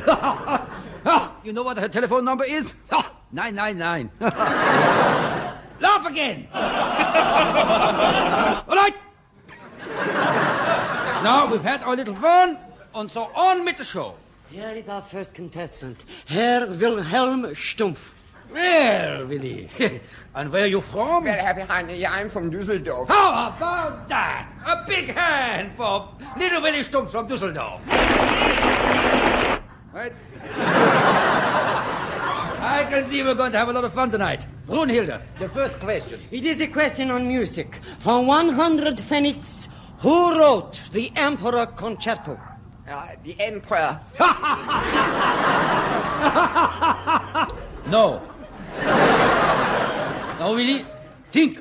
Who wrote the Emperor Concerto? I can't remember. Oh, come, Willie. You can remember if you try. No, I can't. No, I can't remember. I have these headaches, you see. Yeah. Now, for the last time, who wrote the Emperor Concerto? I can't remember. How can I think with you twisting my arm? We have ways of making you talk, Oh, please, don't shine those lights in my eyes. Please, let me talk to him. Hello, big boy.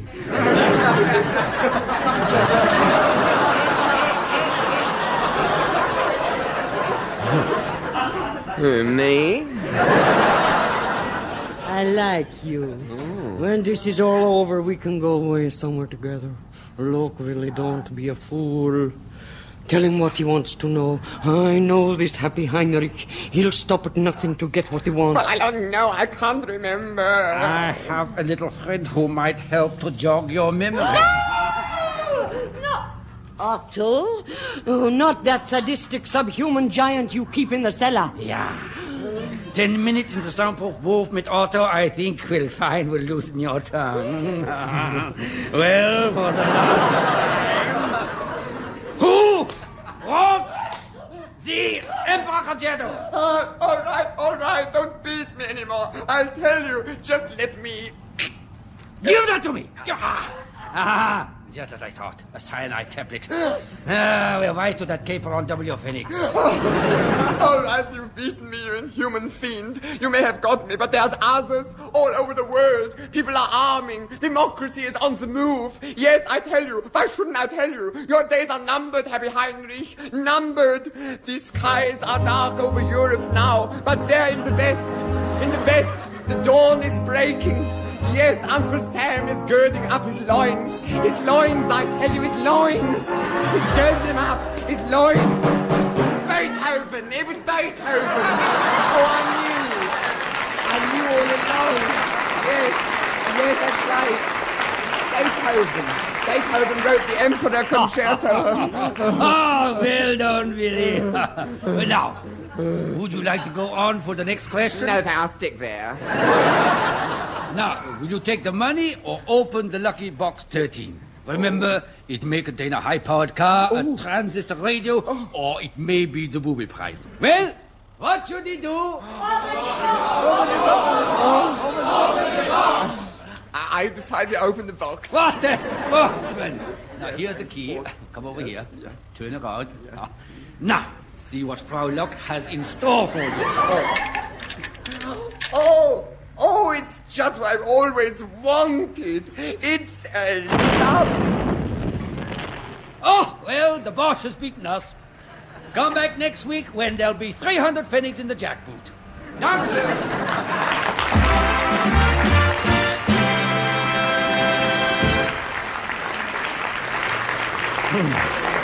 Well, that's one contestant who won't be back next week. Now, here are the Fraser Hayes Four with a track from their new LP, Hepzibah Menuhin Goes Latin.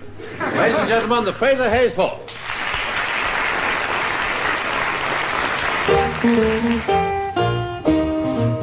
In every job that must be done, there is an element of fun. You find the fun and snap, the job's a game. And every task you undertake becomes a piece of cake, a lark, a spree. It's very clear to see that a spoonful of sugar helps the medicine go down. The medicine go down, medicine go down. Just a spoonful of sugar helps the medicine go down in the most delightful way.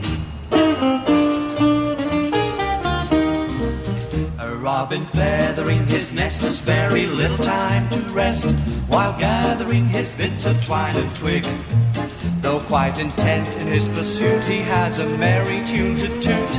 He knows a song will move the job along, for a spoonful of sugar helps the medicine go down. The medicine go down, medicine go down. Just a spoonful of sugar helps the medicine go down in the most delightful way.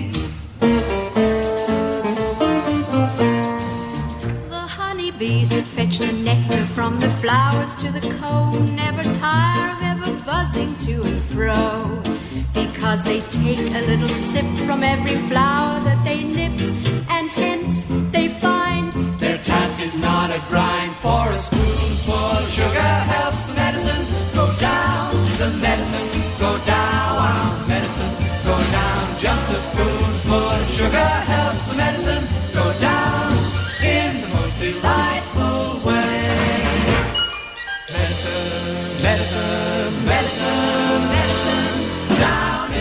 most delightful way.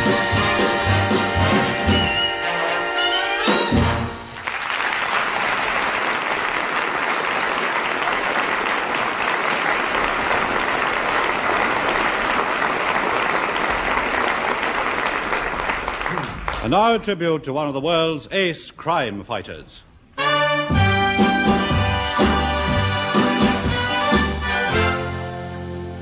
It's Horn's Law.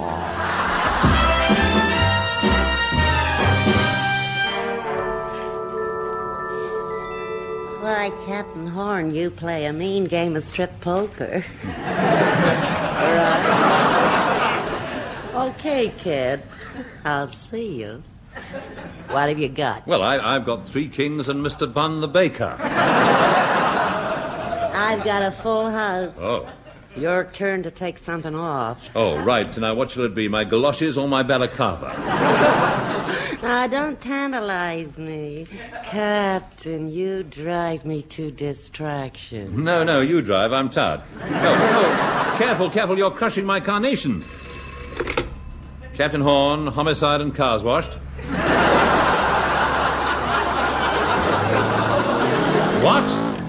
What? I'll be over right away. Something wrong? No, Edwin Braden's disappeared. They suspect murder. Oh, well, so long as it's not bad news. Well, Captain, what happened was this, you see. It was during the rehearsals for Around the Horn. Braden went out to the pub for a quick drink, never came back. But from what I've heard, that's quite usual. Have you checked all his usual haunts? Yeah, we checked the Amelia Fulbright home for down-and-out Lascars, and they say his bed hasn't been slept in. Then we tried his club, the Ginger Camel in Soho, but he hadn't tried to cash a check there for days. Have you tried the YWCA? Well, surely he's not a member. No, but I've often seen him hanging about outside. Now, the Ginger Camel, you say? Yeah, he was friendly with a girl in the show there, Miss Exotica, does a sort of an act with a snake. Oh, good, I like animal acts. I'll pop over there and make some inquiries.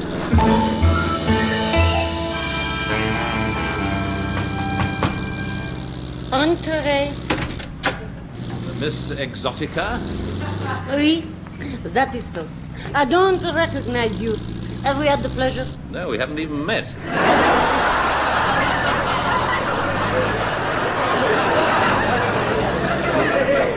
I'm Captain Horn, police. Well, why didn't you say so, dearie? Oh. Well, Miss Exotica now. Lil, yes. Well, I'm inquiring about Edwin Braden. Did you know him? Oh, yes. The Major. What about him? He's disappeared. Good job, too. I was a decent, respectable girl till I met him. He's no good. He's low and deceitful and rotten and depraved. And I hate his guts. Yeah, I hope nothing's happened to him. You know, he may have been a rotter, but he was all mine. Oh, Captain. You didn't know him like I did. No. When he'd take you in his arms and press you against him and kiss you passionately. Oh, you don't know what it was like. No, but I'll take your word for it. Oh, Captain. It was like the 4th of July and Christmas and Thanksgiving all rolled into one. You know, from what I've heard of Braden, I should have thought it was more like Halloween. I trusted him, but he lied to me. He said he liked my act with the snake. He said he'd get me on zoo time, but he never did, Captain. All he did was nick me snake and flog it to an handbag manufacturer. What kind of man is that, Captain? A man who would pinch my arse and run away.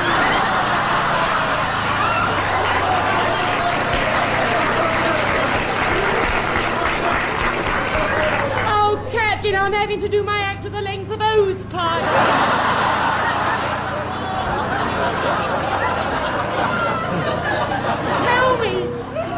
Tell me, where's the exotic Eastern mystery in the length of hose pipe?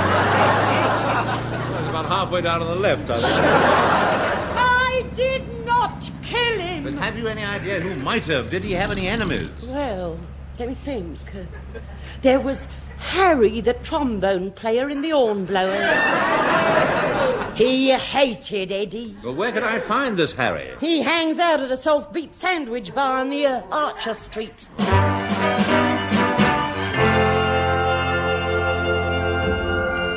Yeah, he was uncool, that Braden cat. He bugged me, Dick. He bugged your dig? I don't quite get this, No, man, you putting me on. No.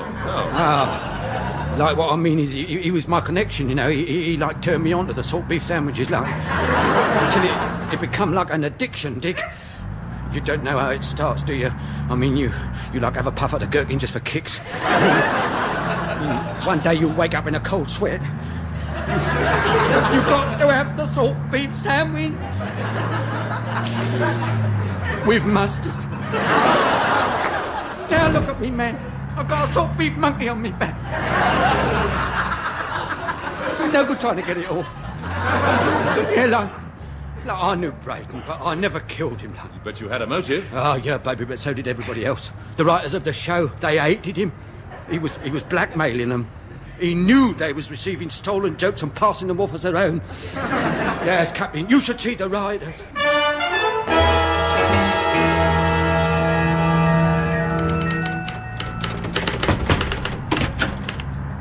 Are you the two writers? Yeah, I'm Julian. This is my friend Sandy.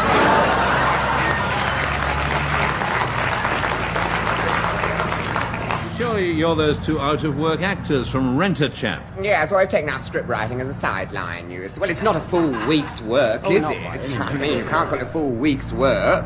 We sort of model ourselves on Muir and Norden. Yeah, I'm sort of Frank Muir. And I'm more the Christine Norden.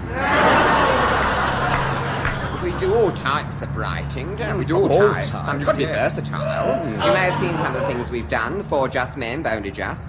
Then we wrote Ready, Steady, Whoops. Why do you call it that? Well, I hadn't intended to, but as I was typing the title, I broke my fingernail on the typewriter. Scream the place down. I can't say Suffers from hypochondria. I do. Where's Thimbles now? You don't tell no lies. And then you might have seen my compact. Why, have you lost it?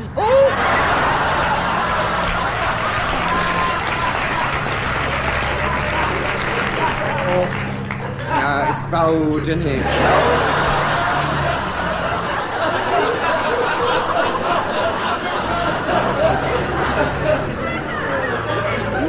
No, compact. I wrote the one where that Ian Harmon come into the office and burst into tears when Mrs. Chater told him his sales was going down. Very touching. Yes, it was. I thought so myself. Then Ben had this screaming row with Doug because he said he'd nicked his eyebrow tweezers. Has he? No, of course he hadn't.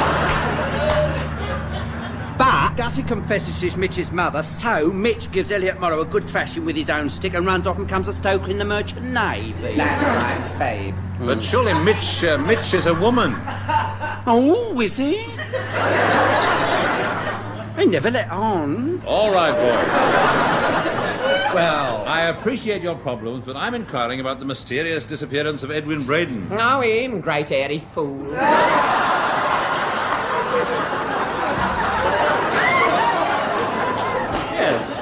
Yes, that fits the description I have. Well, anyway, we believe that he's been foully slain, and all the evidence points to you two. You had the means, the motive, and the... Captain Horn, something terrible has happened. Good heavens, what? Take a grip of yourself, sir. We found Edwin Braden. Dead? Worse. Alive. Okay, Captain, it's your call. Well, I'll raise you a woolly sock. I'll raise you a pair of nylons.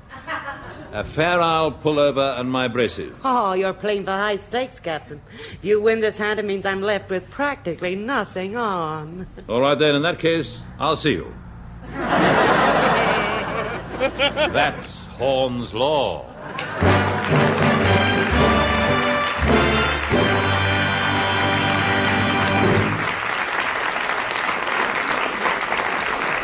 Well, that's all for today. We'll be back with another edition of Round the Horn next week. Before I go, here's the prize-winning entry in our limerick competition. It comes from Mrs. H. Fisher of 20 Thornfield Avenue, London, NW7. Goes like this. 2 factory workers from Cork were eating their soup with a fork. One said to his friend, use the opposite end. Oh, look, I've invented a spork. We rather liked that. It was a jolly difficult limerick to deal with, I must say. Now, here are the opening 2 lines of the next competition, the winner of which will be announced in 2 weeks' time. They go like this, the first 2 lines. A cockney was pushing his barrow through Battersea's streets wide and narrow. I'll repeat that. A cockney was pushing his barrow through Battersea's streets, wide and narrow.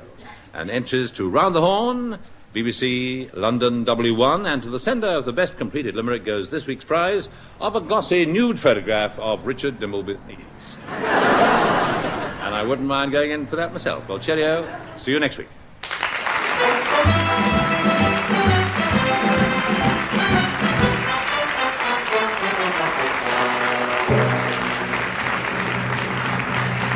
That was Round the Horn, starring Kenneth Horne, with Kenneth Williams, Hugh Paddick, Betty Marsden, and Bill Pertwee.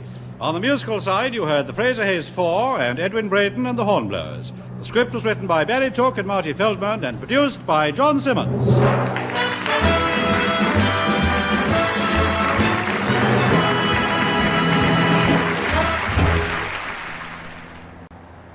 Yep.